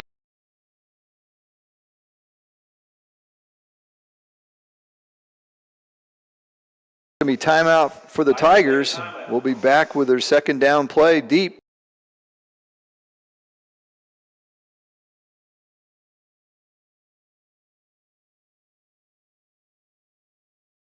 Tone here for this second half. And they need a turnover early. Hopefully spark a comeback. Cherryville did force a fumble in that first half. Colin Huss fell on it. Rogers in the backfield behind the quarterback. Daniels takes the snap in the pistol, hands it to Rogers up the middle. He gets about 8 on that first down burst up the middle. Tackled by Ironman number 6, Cam Bowling. Bring up 2nd and 2, and Blacksburg is moving quickly. Daniels again in the pistol. Man in motion is Tate. They fake it to him and hand it to Rogers again. He's hit right at the line of scrimmage. I think that was Chase Miller that grabbed him. Yeah, Chase made a couple good tackles tonight. Yeah, wrapped up his legs there and held him to no gain. Sets up 3rd and short. 3rd and 2 at the Blacksburg 42. And now, wouldn't this be a big stop right here? Yeah, they're going back to the senior running back, Dre Buxton, as the freshman comes out. And we got a false start here on Blacksburg, so that'll back them up 5 yards. Instead of 3rd and 2, it'll be 3rd and 7. 12 penalties, 70 yards against the Wildcats. So a key play here for Cherryville early in this second half. Trying to get off the field. Stop them right here. I believe that it'll force a punt. Yeah, I agree with you. 3rd and 7. Blacksburg at their own 37. They got 3 receivers in the formation. Daniels, the quarterback, in the shotgun. Puts the running back in motion, and they throw it over the middle. Broke up there by, is that Landon Hahn? That is Landon Hahn, the safety, waiting over the middle of the field. Kanye Tate was the intended receiver, and that will bring up 4th and 7. Blacksburg will send the punt team on. The punter is the kicker, Caps. So we've seen his leg. Yeah, we have. Hahn will return the punt for the Ironman. He's set up at his own 30. First punt of the night, Matt, for Blacksburg. Yeah, the Cherryville defense comes out and gets the job done, forces a 3 and out. Don't believe they'll do anything funny here, do you think? I wouldn't expect it. Caps. It's blocked.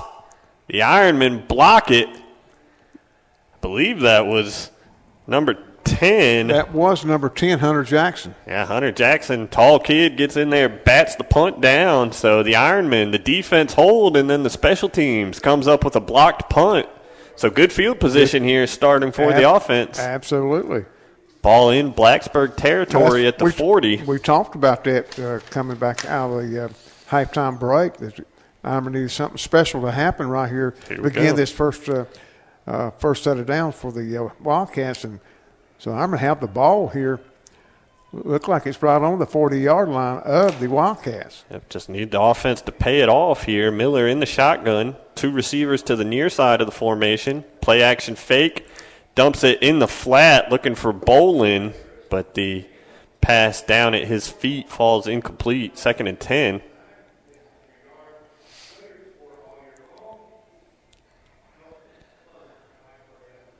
So the score here could swing the momentum to Cherryville early in the second half if they can get it done. Oh, anything could happen here. Absolutely. Hahn and Tanner Sisk wide to the near side here. I believe that's Colin Huss to the far side. Miller takes the shotgun snap. Quarterback draw up the middle. He's got room. And he'll be brought down about a yard shy of the sticks. He'll get 8 or 9. Let's see where they spot it. Give him 9 down to the 31. So it'll be 3rd and 1 here. Ironman had the ball in this situation earlier, tried to hand it off. Just a straight handoff. They got stuffed in the backfield. This time Miller will be in the shotgun. Gibson the back next to him. Thought maybe they got somebody to flinch, but no, they'll shift Gibson to the other side. Now the snap. Miller's going to keep it himself, and he's got the first down. 6 yards on the carry down to the 25, and that's a Medical Center Pharmacy first down for the Ironmen. 10 carries now for Chase Miller, Matt, with 47 yards. Yeah, he has been to start this season, has been their most effective offense tonight and all year long. So far, he has. 1st and 10 at Blacksburg 25. We know the capabilities of Landon Hunt. They just cannot get the football to him. Yeah, that's what I'm saying. I'd like to see a couple bubble screens, just some easy stuff to get the ball in his hands with some space. Miller in the shotgun. Drops back. Dumps it off to Sisk. He makes a man miss. And gets about 4 yards. No, they're claiming that they fumbled. Yeah, Blacksburg wanted the fumble. The referee says his knee was down. So Tanner will pick up 4, I believe. Yep. Down to the 21, 2nd and 6. The Ironmen have had the ball down here twice in the first half, but both times they turned it over. See if they can finish this drive. Boy, a touchdown here on this drive would really turn the momentum around. I'm hoping. Absolutely. Definitely swing some things in this ball game. Get Cherryville feeling better about themselves, especially this offense. Yeah, 2 wide receivers to the far side, 1 to the near side for the Ironmen. 2nd and 6. Miller takes the shotgun snap, looking to pass. It's over the head of Jackson and falls incomplete. And that'll bring up 3rd down. So we have seen a little bit more of these shorter routes, quick passing. That was Hunter Jackson, folks. Yeah, Jackson kind of ran a dig over the middle from his tight end position. He's tall, but that pass a little too tall even for him. So 3rd and 6 now. Definitely 4 down territory here, you got to believe. For sure. 2 receivers to the top. That's Hahn and Sisk. Miller takes the snap, rolling to his left, looking that way. Nobody open. He's got his running back now, Bolin, and that'll be enough for the first down. Needed 6. They got 7. Chase Miller to Cam Bolin. and a medical center pharmacy first down at the Blacksburg 14-yard line. So big third down conversion there. Miller did a good job going through his reads. I think the first 2 targets were taken away. They were taken away. Hit his check down, man. He had a good block on that left side, too. He did, plenty of time. Now in the shotgun here, 1st and 10, 3 receivers. Quarterback draw is the call. Not teed off, thinking about Goff. And he's got it on the left hash, and he looks like he's pointing toward the left sideline. They've angled. Well, they've kicked every kickoff from the left hash and angled it towards the left sideline. Let's see if they do it again or if they pull a trick here. Shelby looks like they're ready for a trick.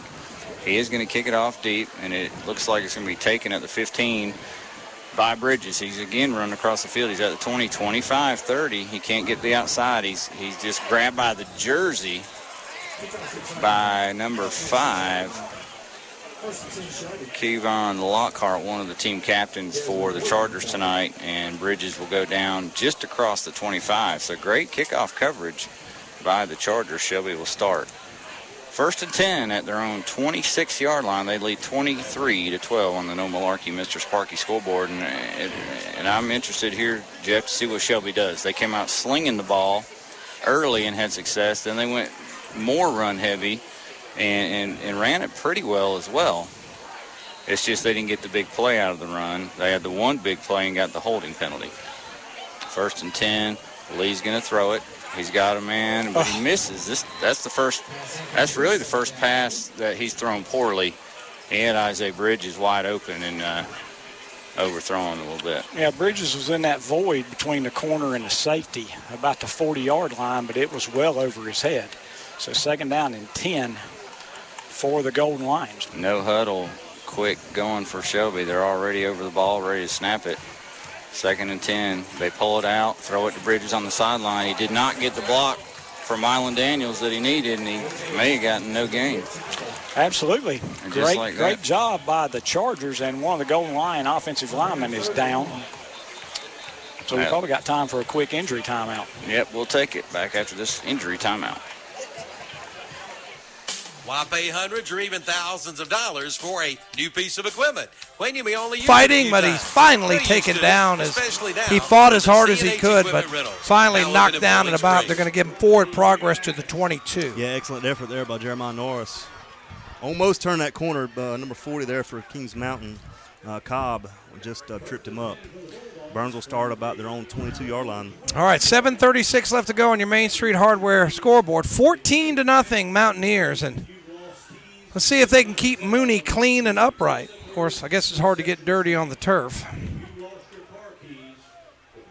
Shelby 23-12 over Crest. Crest making a little bit of a comeback. They were down 21-0 at one point. Mooney in the gun, 4 wide receivers. He's back, and he's under pressure, and he's going to be sacked. And the ball comes out, and it's going to be a touchdown for the Mountaineers. Touchdown's 15. Is that Richardson? I think that was 9 that on the sack. 15 scored. 15 Richardson scored, yep. So Richardson on the fumble recovery, and it looks like the Kings Mountain defense picked up right where they left off with another tackle for loss, a fumble. 20-0, and now no pun intended, a tall mountain to climb for the Burns Bulldogs. Yeah, Mooney flush right, and like I say, this you got to give credit to this defensive front of Kings Mountain. They've been they've owned everywhere, them. Everywhere they've owned tonight. them. I mean, there's no other word for it, and Burns is going to have to go back to the drawing board a little bit because they've gotten whipped tonight. And it's Ellis in for the Nealon Cole extra point after that. Numbers bookkeeping touchdown, 21-0 Mountaineers. We'll be right back. Oh dear, what can the matter be? Nothing at all at Park. Taken up, and we'll take another timeout after the CSI Mechanical first down for Shelby back after this. At least stepped up with their backs against the wall, aside from the 2 short fields they got. Well, you said it, Armin.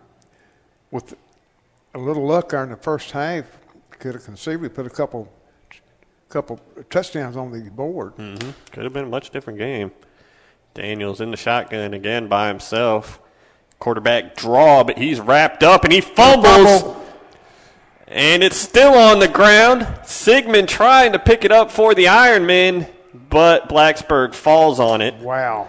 That was Amir Starr who came up with the sack and forced the fumble. Wow.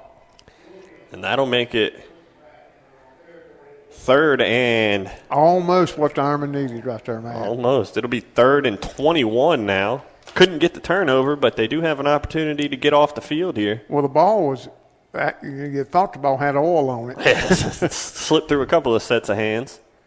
Blacksburg back on their side of midfield at the 42.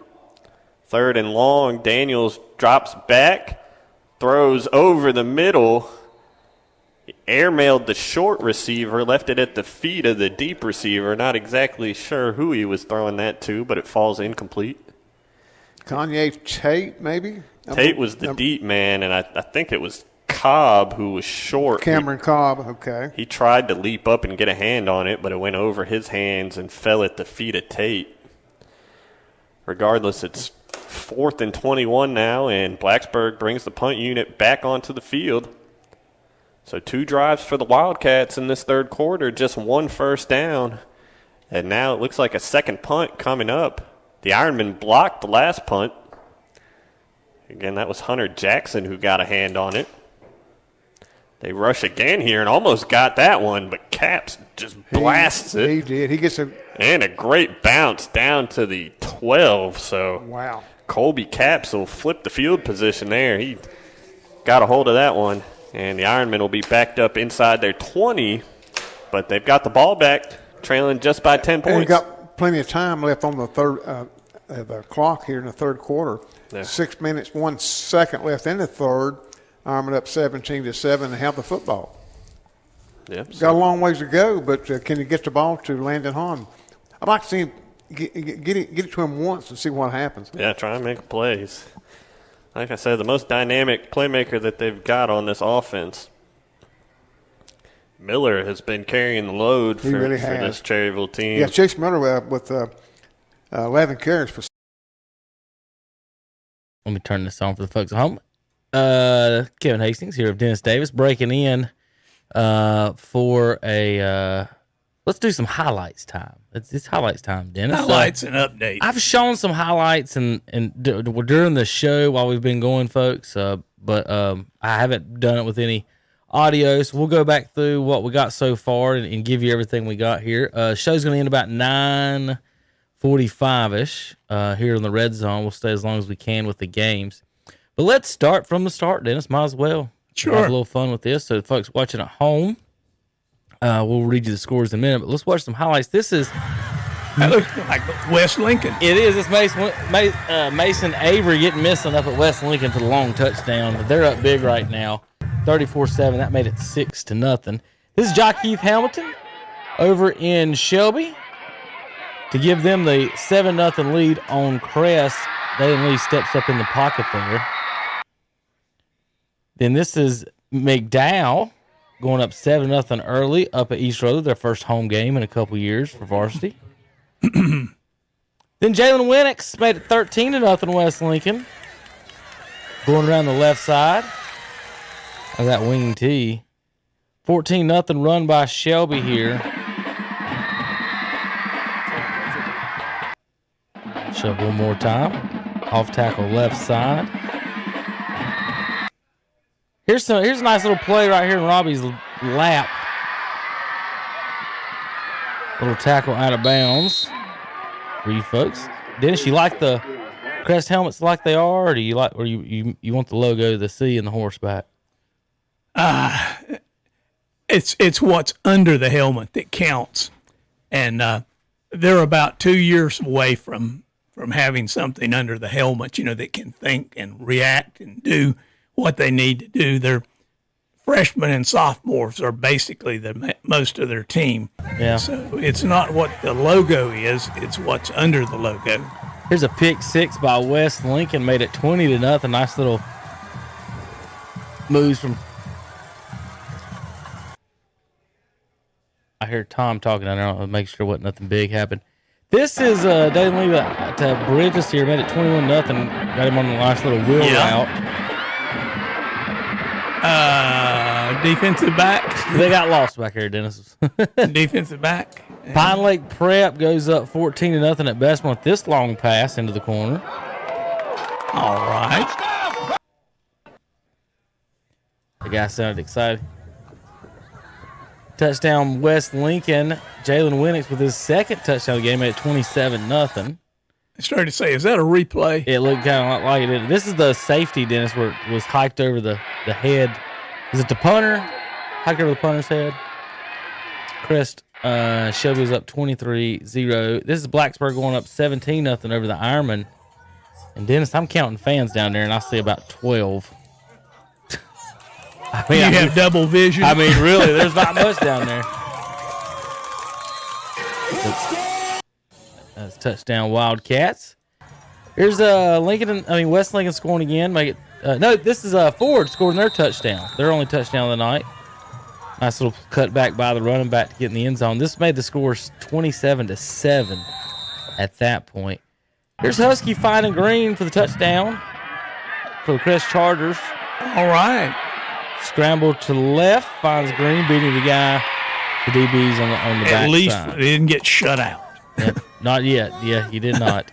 Mason Avery scores again, this time stumbling and bumbling in from a Wildcat play on the left side. Husky with another touchdown pass this time. And this made it 23-12. Shelby over Crest. That was the last score we had. We'll send it back over here in just a few minutes for some more updates. Kevin, you'll notice that score 12 indicates there's no extra points. Right. They still haven't found a kicker. Yeah, they still haven't got that figured out. Here's the sack at the end of the half. Shelby fumbled it. Crest finished them off. 11-yard touchdown run for Pine Lake Prep made it 21-0 over the Yellow Jackets. Little flipped into the end zone. Then a wrestling match on the ground. McDowell goes up 20-0 on East Rutherford right here with this little run. Yeah. Right side. Football's coming back at me now. This is their second win. It's not over, but this would be their second win. West Lincoln, 41-7 now. Up in Vail. They're rolling for their third win of the season. Make it 3-0 for them. Chase Miller puts Cherryville on the board with this touchdown. This made it 17-7 here in the third quarter. So Ironman. Go Ironman. No shutout. No shutout for them. This is a keeper by Miller. And they're playing again next year at Cherryville. Okay, he broke like 6 tackles on that tennis to score. How about another for West Lincoln? 47-7. Can't tackle Mason Avery. He's just bowling over Ford Tigers right now. That's third quarter action. 41-7. This is McDowell going up 26-0 on East Rutherford. East Rutherford still has not yet got on the board this year with Coach Russ in the game. Hopefully they can maybe score one tonight, Dennis. Right now, not looking good, getting shut out themselves here on KTC. But those are the highlights so far. Scores. Let's give you guys some scores that we do have. Let me shut these guys up right here for a second. Let's go through those real quick for everybody. Dennis, can you see any of that in front of you? Yeah, now that's better. I'll let you read as many as you can. You go to the left side for what we got. I'll do the right side. Okay. Well, over in Kings Mountain tonight, it's Burns 0, which is surprising. Kings Mountain 21. Over in Crest tonight, Shelby 23, Crest 12. Cherryville is down in Blacksburg, and they might have just played that game in a black hole instead of Blacksburg because it's 17 Blacksburg, 7 Cherryville. And we've got no score here in the, what is it? That's North Lincoln and Northwest Cabarrus. I haven't got anything on that that's one 0-0. And the West Lincoln, you've been seeing all the highlights, so that explains why it's 47-7 in favor of West Lincoln and Terry Reinhardt. East Lincoln, the Mustangs are doing well tonight. It's 13-0 over the Lincolnton Wolves.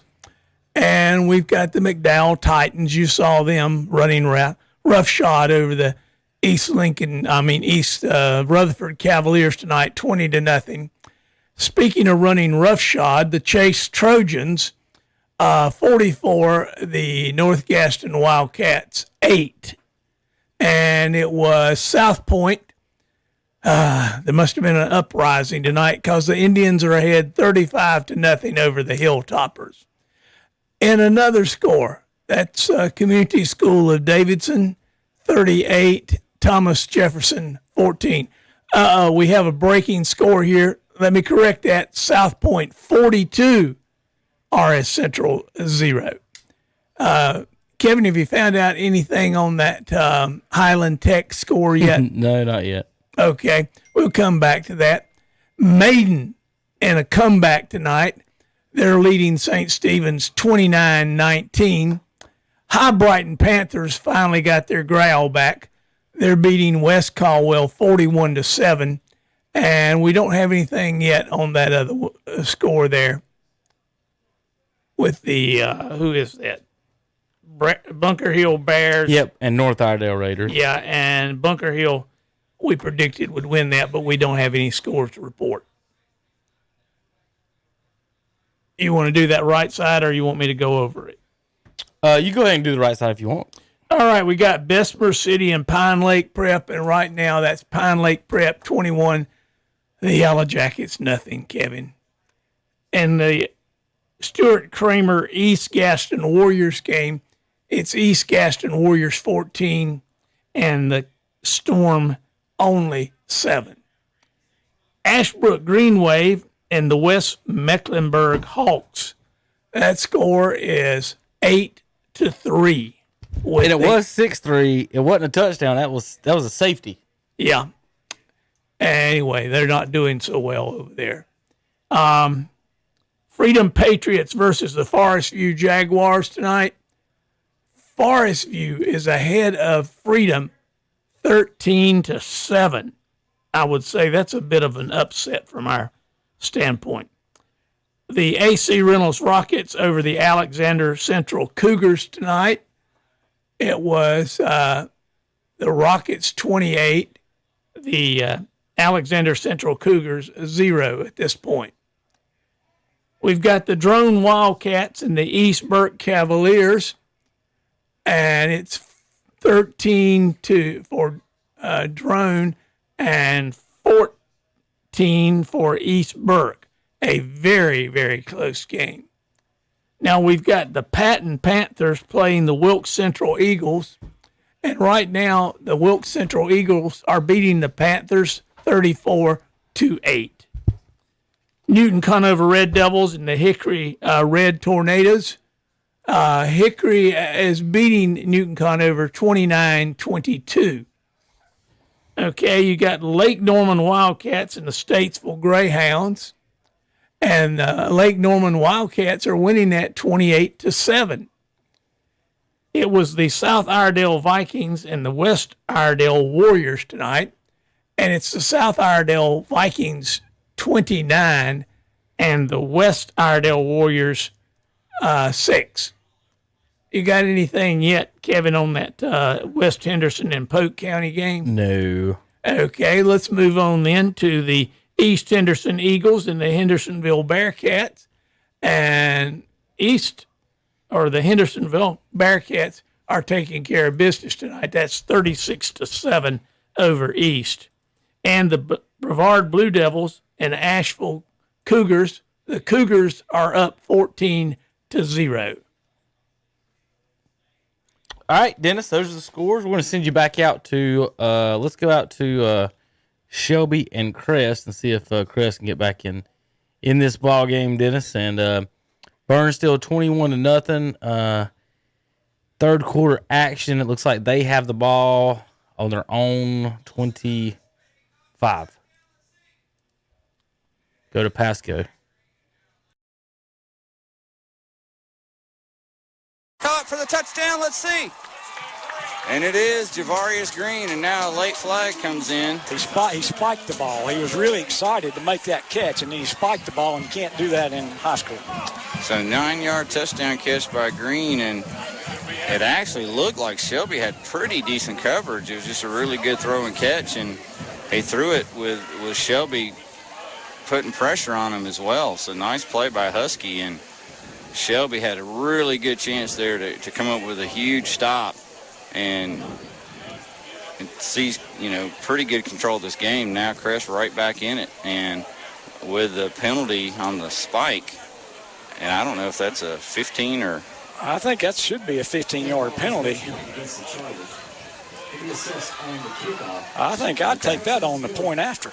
Well, the Golden Lions are going to assess it on the kickoff, and Jack Wilson's in there for the kick to kick the PAT. This is a classic Ford of Shelby point after attempt. Last one was blocked, but this one gets you within 10 points if you make it. It is. Crest's going to take a timeout. All right, so we'll take one too. We'll be back after this break. 29-18 Shelby, 6:56 to go in the third quarter. Your commercial local train dealer for residential and commercial service in Shelby and Cleveland County is CSI Mechanical, a 5-star leader in HVAC services. What's their secret? Well, it's pretty simple. They provide fast, efficient, fair service with no hidden or surprising costs. They are a certified train comfort specialist dealer and handle all warranties. They also do commercial refrigeration, and they are a Hoshishaki ice maker machine just dealer talk to you for just a minute office. while Brent is in break there. Couple of changes on the scoreboard. Kings Mountain 21-0, Shelby 29-18, West Lincoln now 54-7, McDowell 26-0, South Point 42-0. Still no scores for Bunker Hill, Highland Tech games, and Polk County. We're going to send it right back out to Brent right now for this extra point. Their customers. No wonder they've been in business for almost 50 years, with name brands too like Ashley, Park Place, Bassett, Catnapper, and more. And buy one recliner, get one free. And check out their truckload mattress sale. Prices start at $5.99 at Cummings Furniture, 410 West Dixon Boulevard in Shelby.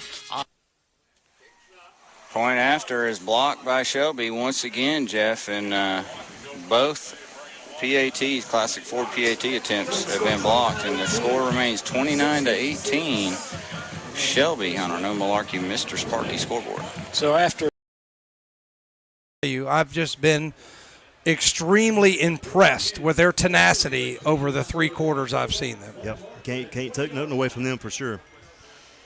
So 3rd down, 10. Mooney in the gun. Going to set up the screen. And I think that's Norris, and he's got some room. Or it's L.J. Allen. He's to the 30-35, and he'll have a Falston Pharmacy first down on 3rd down and 15. Big time catch there, slant. A little inside slant. And it looks like Allen may have a cramp there. Okay, so we've got a What's Up Shopper timeout. We'll be right back.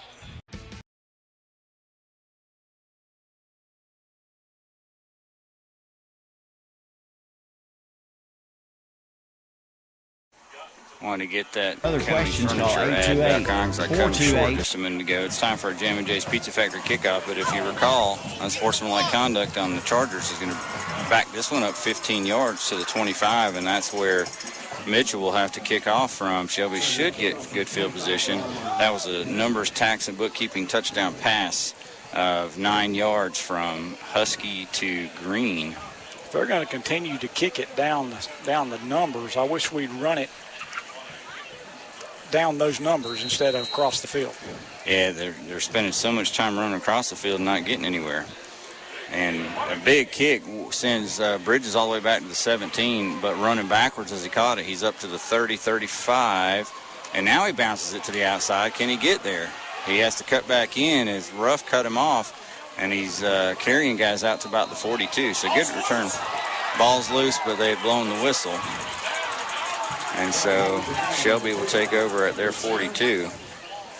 That's to the 42-yard line. That was a great kick. About 56 yards that time. Yeah, that was the best by far. And it sent sent Bridges back like he was a center fielder going back to the wall to make the catch, and his momentum carried him another 3 or 4 yards before he was able to turn it around and head upfield. But still a good return out to the 42. Shelby takes over there with 6:41 to go in the third quarter. A lot of time left, Jeff, in this one. 11-point Shelby lead. And pre-snap, something out on the field. Well, what happens is their kicker is also a defensive player, and so they got to get somebody to go get the tee. And that's the second time the officials have had to throw that tee off. 1st and 10 for Shelby.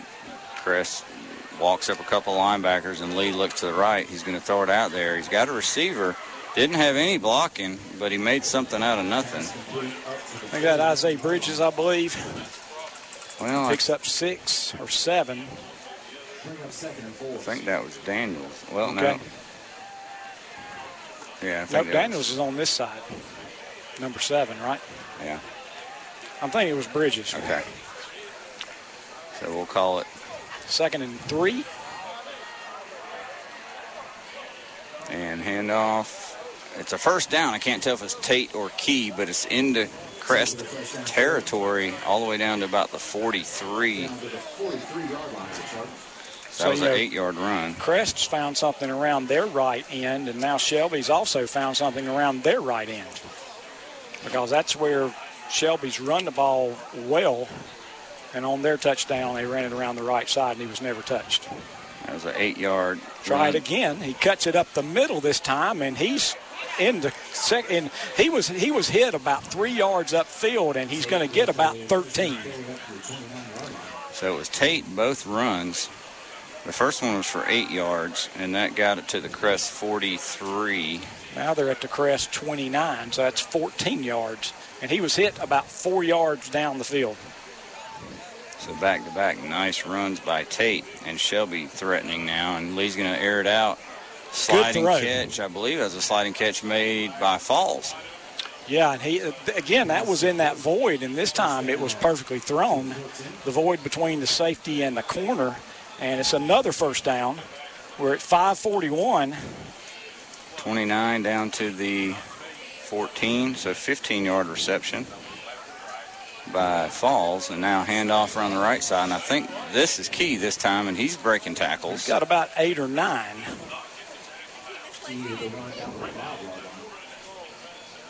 Not sure why the clock is stopped. Did he go out of bounds?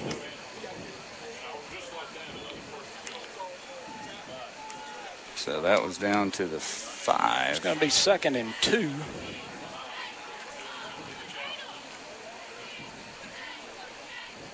Key remains the back.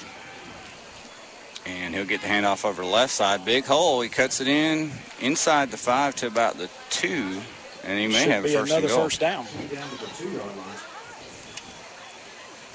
So he gets about 3. So 1st and goal, Shelby. At the 2. About the 2-yard line. I got to think we're going to get Key again, but let's see. And it's going to be a pass. They didn't cover. Is that Isaiah Bridges? No. I think it's Daniels. Hamilton. Yeah, and he just threw it out there because they didn't cover him. So instead of running it, Hamilton with a 2-yard touchdown catch, and Shelby answers Crest touchdown with a touchdown drive of their own. And they're back on top 35-18 with still 5:05 to go in the third quarter. A slow-moving third quarter. We've had a lot of injuries, Jeff, some penalties. And Lopez is on for the point after.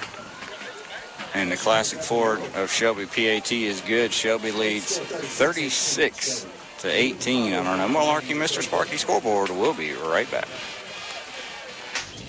Have you got a ping, And bang, that's ding a good going run on around with the your edge. car? A little sweep, still on his feet, and finally shoved out of bounds. And that is number 3, Holland.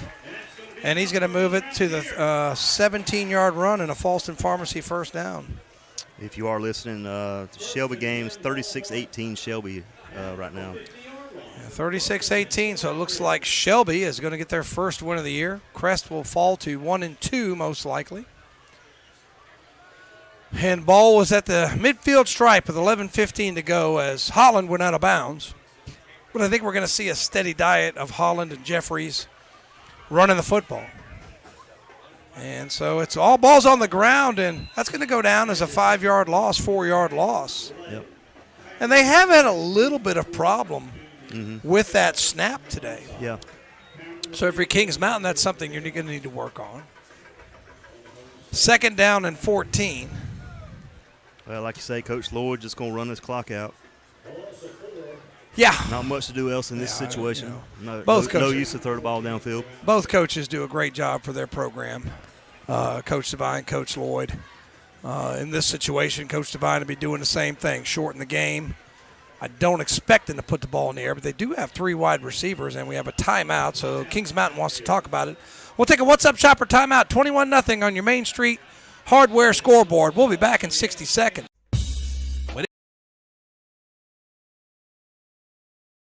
Personal foul on Blacksburg is what I'm thinking. Is that the ball carrier for the Ironman? No, that's a Blacksburg player down. Okay. It was 24 yards. Chase Miller. For Chase Miller. 24 yards will give Chase Miller 106 yards on the ground. And I believe the player down for the Ironman is Corey Alston, I think. Number 65. 65 is what it looks like to me. That's Corey, 6 foot, 235-pound nose guard, offensive guard, senior. So we got a player down for both teams, and we got a flag on the field that still hasn't been signaled yet. I think the flag may go against Blacksburg. Well, the referee was standing right next to Alston, who was down on the ground in some serious pain. Austin folks is up. He's walking out on these. I think he took a shot to the groin area, and that's why he was in so much pain. He is slowly making his way off the field. Here comes the head official to give us a signal. Let's see. He's got the flag in his hand. He does have the flag in his hand. Is he going to wave it off? He's coming to talk to the Blacksburg coaching staff again. Still nothing has been signaled. Why would he be doing that? I have no idea. Here's the signal. I don't know who he's talking to. It is on the Blacksburg defense. I don't know what that call was. So that'll move the ball. Half the distance. Half a distance. That's another penalty, folks. That's the 15th penalty called against Blacksburg, but that won't be but how many yards, Matt? 2.5. Okay. However you want to, 2 or 3, whatever you want to give it. Okay.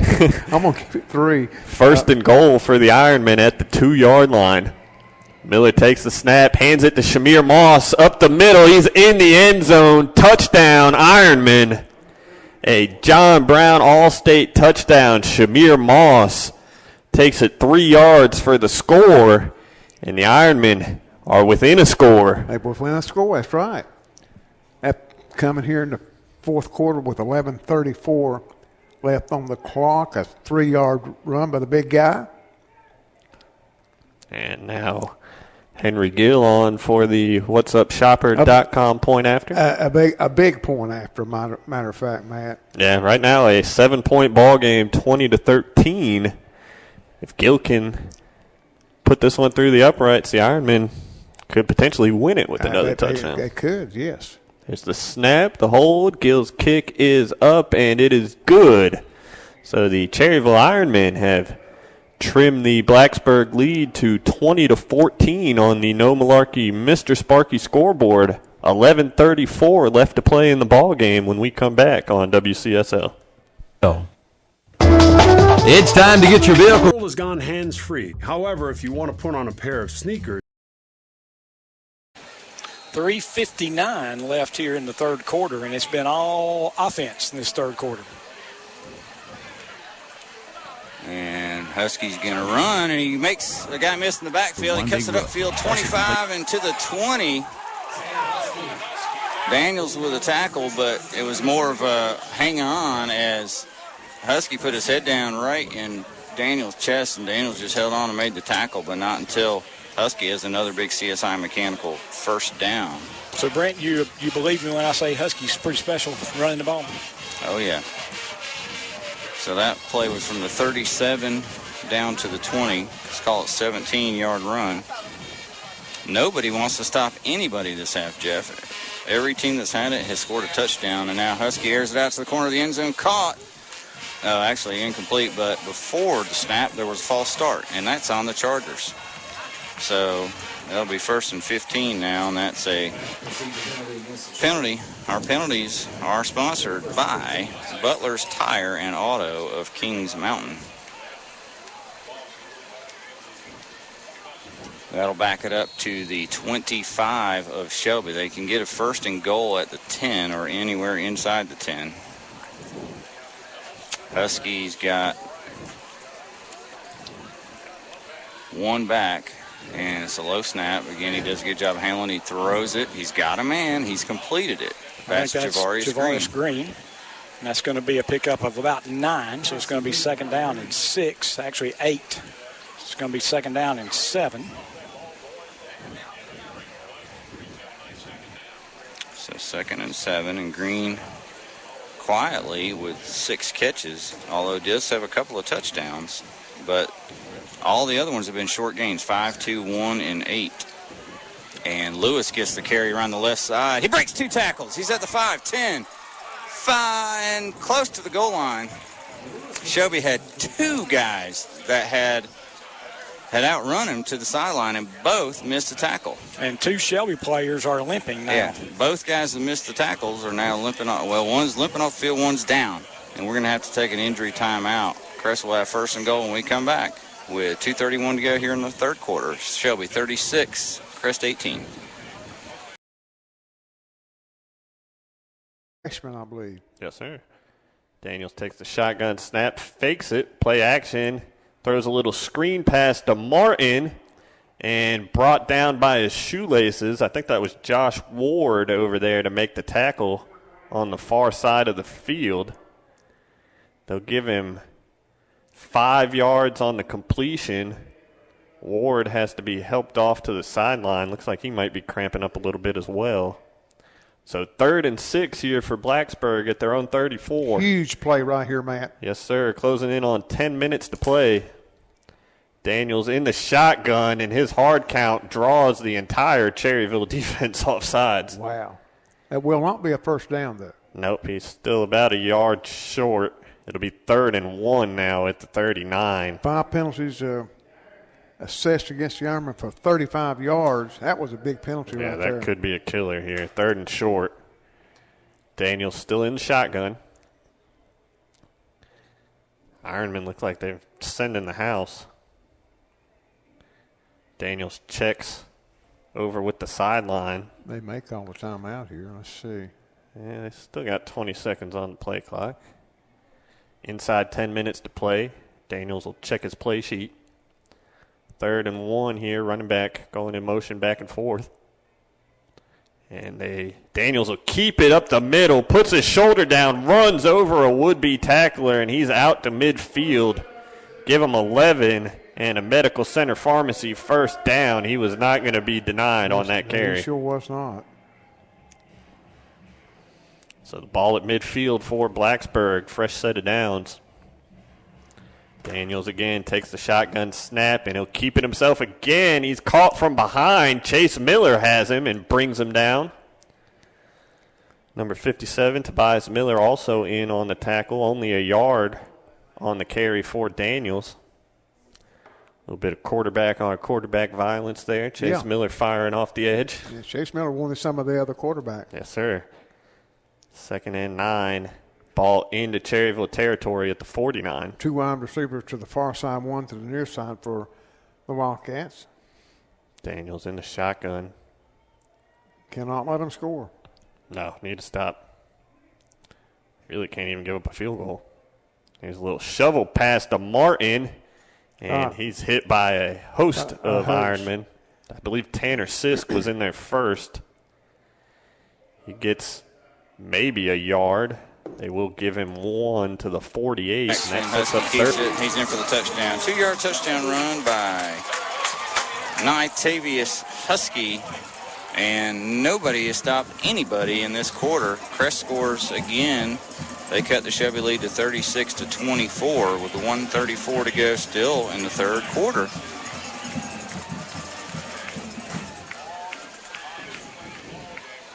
And so I believe Crest is going to go for two for the first time tonight. Second time. Yep, second time. You're right. First time was stopped. They've also had two kicks blocked, so they've yet to convert a point after, and they're going to run reverse. And I believe that's Borders, and he's going to get in the end zone. So reverse to Borders. And that cuts the lead to 10 at 36-26 with 1:34 to go in the third quarter. We'll be have the big one, Shelby, at the end of the year. Yeah. Watauga's not going to be an easy game either. You know, they're a 4A school. You know, they always give us problems. I mean, that's they got big kids, big there. School. Yeah, yep. Big kids. Beat us last year after we were up 14-0. Little John up under center, and it's going to be handoff up the middle, touchdown. So that's a numbers bookkeeping touchdown, a 1-yard run. I didn't see who got it. Maybe the Kings Mountain folks can help me. I think it was Richardson. I thought it was it 44? I thought it was 44. Fair. Is they saying Richardson on the touchdown? PA guy said Richardson. So okay. Either way, it's a touchdown for Kings Mountain. And that extends the lead to 27-0. It has been all Mountaineers. Nealon Cole extra point by Ellis. Up. Good. We'll be back in 60 seconds. You're listening to Burns Football, brought to you by West End Sales. Buying a home can seem like a daunting task. Two receivers to the far side. One right here to the near side. It's Abram Avery. Landon Hahn is going to take the snap. He's in at quarterback. And we got a flag down before the snap. Flag's on Blacksburg. I think it was an offsides call against Blacksburg. So it'd be 1st and 5 now for the Ironmen at their own 23. Looks like Miller will come back into the game here. Actually, it's Josh Ward in the game at quarterback. In the shotgun, Shamir Moss next to him in the backfield. 1st and 5. They hand it to Moss up the middle. He carries some tacklers, and he's right at the first down marker. Pickup of about 5 on the carry, and then a late flag comes in well after the play was over. We've seen a few personal fouls against Blacksburg. I believe that might be on the guy coming to the sidelines right here. Let's see. There's a Blacksburg player down in the middle of the field. Okay. The yardage picked up still hasn't. They gave him about 5. It's right at the first down marker. Referee again talking to the Blacksburg coach. I think this is going to be another personal foul call on the Wildcats. If it's a personal foul, you got a big one. That's a big one. That's a 15-yarder. It'll definitely be a first down then. And down on his knee Chase Miller. Is Chase Miller. I think he's just trying to get his breath. Yeah, he plays both ways for this Cherryville team. The Blacksburg player is up and off the field under his own power. Looks like another cramp situation. And it is another unsportsmanlike call. All right, folks, welcome back to the studios. I'm going to bust in right here. Take the ball out Red across Zone the channel. 40. The Ironmen have it. Welcome first everybody and to 10 the at their own broadcast. 42. Shut Matt up here in just a second. All right, we've got scores in the house, and since Will is here, well, they didn't put up 28 on the board. Tom said he made it, but it says 27 on the board, so maybe he missed that field goal. We're going to go what the scoreboard actually says at the field. I'll go 27-0. Kings Mountain over Burns. Will, you're here in the studio. I'll let you go ahead and just read the scores and get your reaction. Voila. This is, folks, we are finishing up. This is the Red Zone channel, so we're going to give you the scores. We're going to finish it up here and finish this show so we can log off and get back on for the post-game show. Will Boykin's in the house. Will, we got some scores. What you got? All right, we got the score right now. Burns is 0, and Kings Mountain Mountaineers is 27. Shelby 36, Crest 26.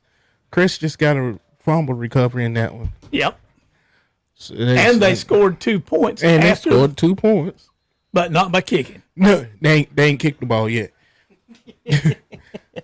Everybody in this room has more extra points than the kicker for Crest. Well, what do they do when it's time to turn the ball over to the other team? Do they we got something going on. Oh, Crest is going in for a score right now. Somebody just scored. Crest just scored. Wow. Let's go. Crest just scored. So again, Shelby cannot tackle when they're right there. We've seen missed tackles. Game's not over, Will. It might not be. By Lewis a minute ago, and now. I mean, we didn't have video at the game, so I'm watching the live feed. Run down and hook in. That's something we should talk about. Didn't we talk about that the other day? Green turned around and ran it all the way to the touchdown. 55-yard touchdown reception. Crest faithful in the booth here and in the stands going absolutely crazy as there's still 1:03 to go here in the third quarter, and the Chargers are back within 4 points. Who knew? And we got another. Who knew? Timeout here, so we'll take it. Be right back. Are you ready for the colder weather? Well, Bill Shuford Heating and Air in Shelby can keep you comfortable all year long. They carry American Standard and Goodman Heating and Air Conditioning Systems. And right now, for qualified buyers, you can get a new unit for as low as $85. All right, Will, you can go back. Yeah, okay. So, you could have been talking anyway. I was trying to wait for the. So Chris just scored in that game, so that score is obviously changed. What's the score now? What did he say? It was in 4, so it must be 32. It's 32. They haven't did extra point. Oh, they haven't? Yet. So we'll hang around. They must have called timeout there. Totally correct. I'll listen to it for you. You keep going. I'll keep that in my ear. All right. And let's see. That's Cherryville Ironman 14. Blacksburg Wildcats 20. Excuse me. Didn't stick that. No problem. We're right along here. North Lincoln Knights and the Northwest Cabarrus Trojans. We don't have a score on them yet. But we do have a score on those fantastic Terry Reinhardt-led West Lincoln Rebels, 54, and the Fred T. Ford Tigers, 7. We got a score on the East Lincoln Mustangs and the Lincolnton Wolves. It's 13-0 Mustangs. McDowell Titans final 26-0 over the East Rutherford Cavaliers. And we've got a final on the Chase High Trojans, 65-14 for the North Gaston Wildcats. I got a final here.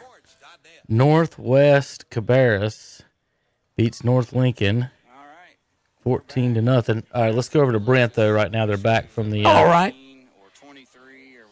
Extra point here. Yep. By a lot several times. You're missing out. Crest has cut this lead to 4. And we still got the whole fourth quarter and 1:03 of this third quarter to go. Still got the fourth quarter. Crest going for 2 right now. Yep, they ran a reverse on the last 2-point conversion to Borders. I don't think they're going to come back with that same play, but I would put it in Husky's hands and take my chances. And he is. He's going to pull it out, throw it. He's got a man. It's caught. And that was Borders again with a catch.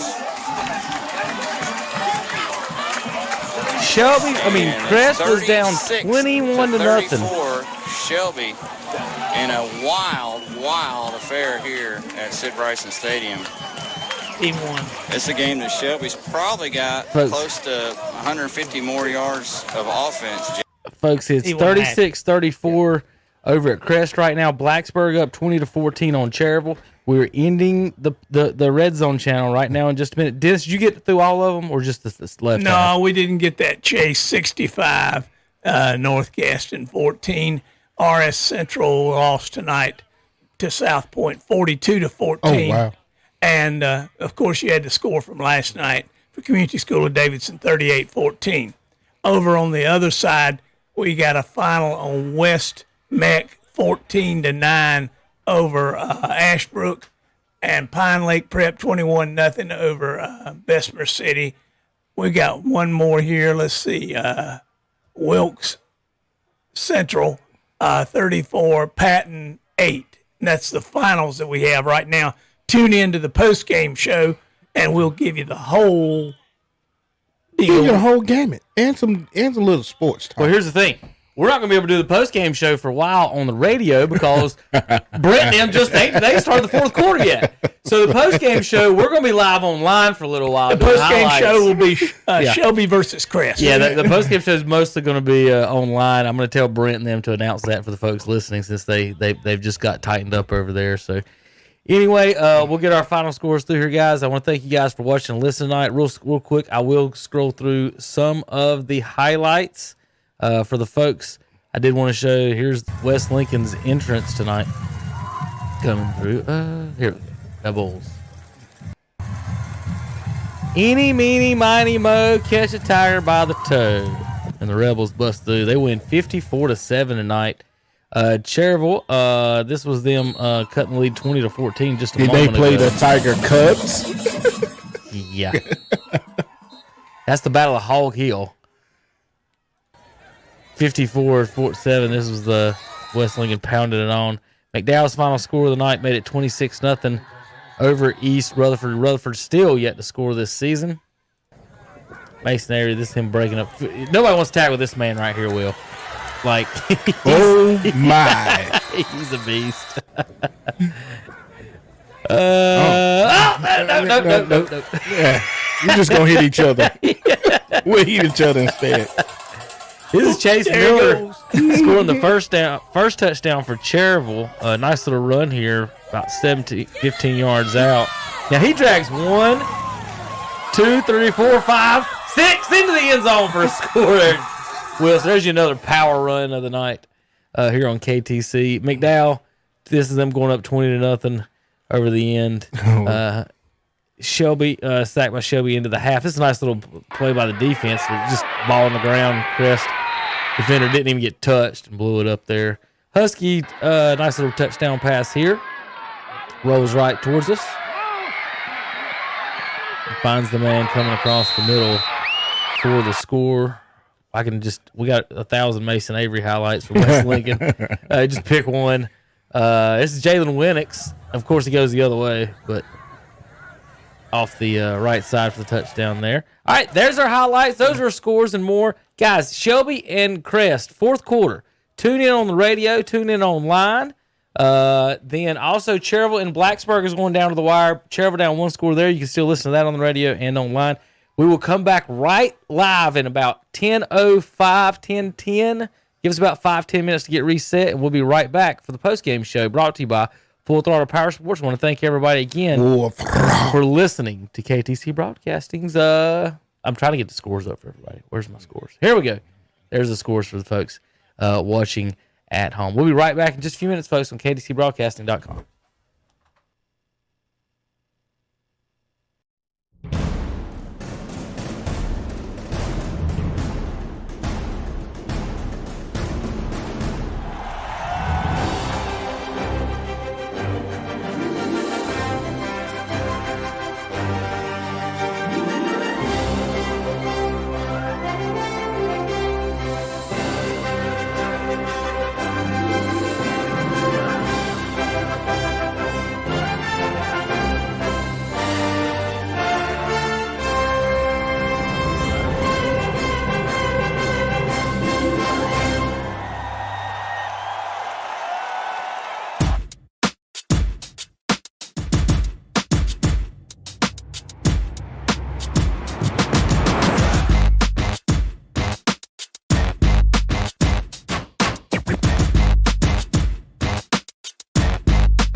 Don't see too many like me, cause I am one of the reasons you do what you do when you wanna be me instead of you, cause I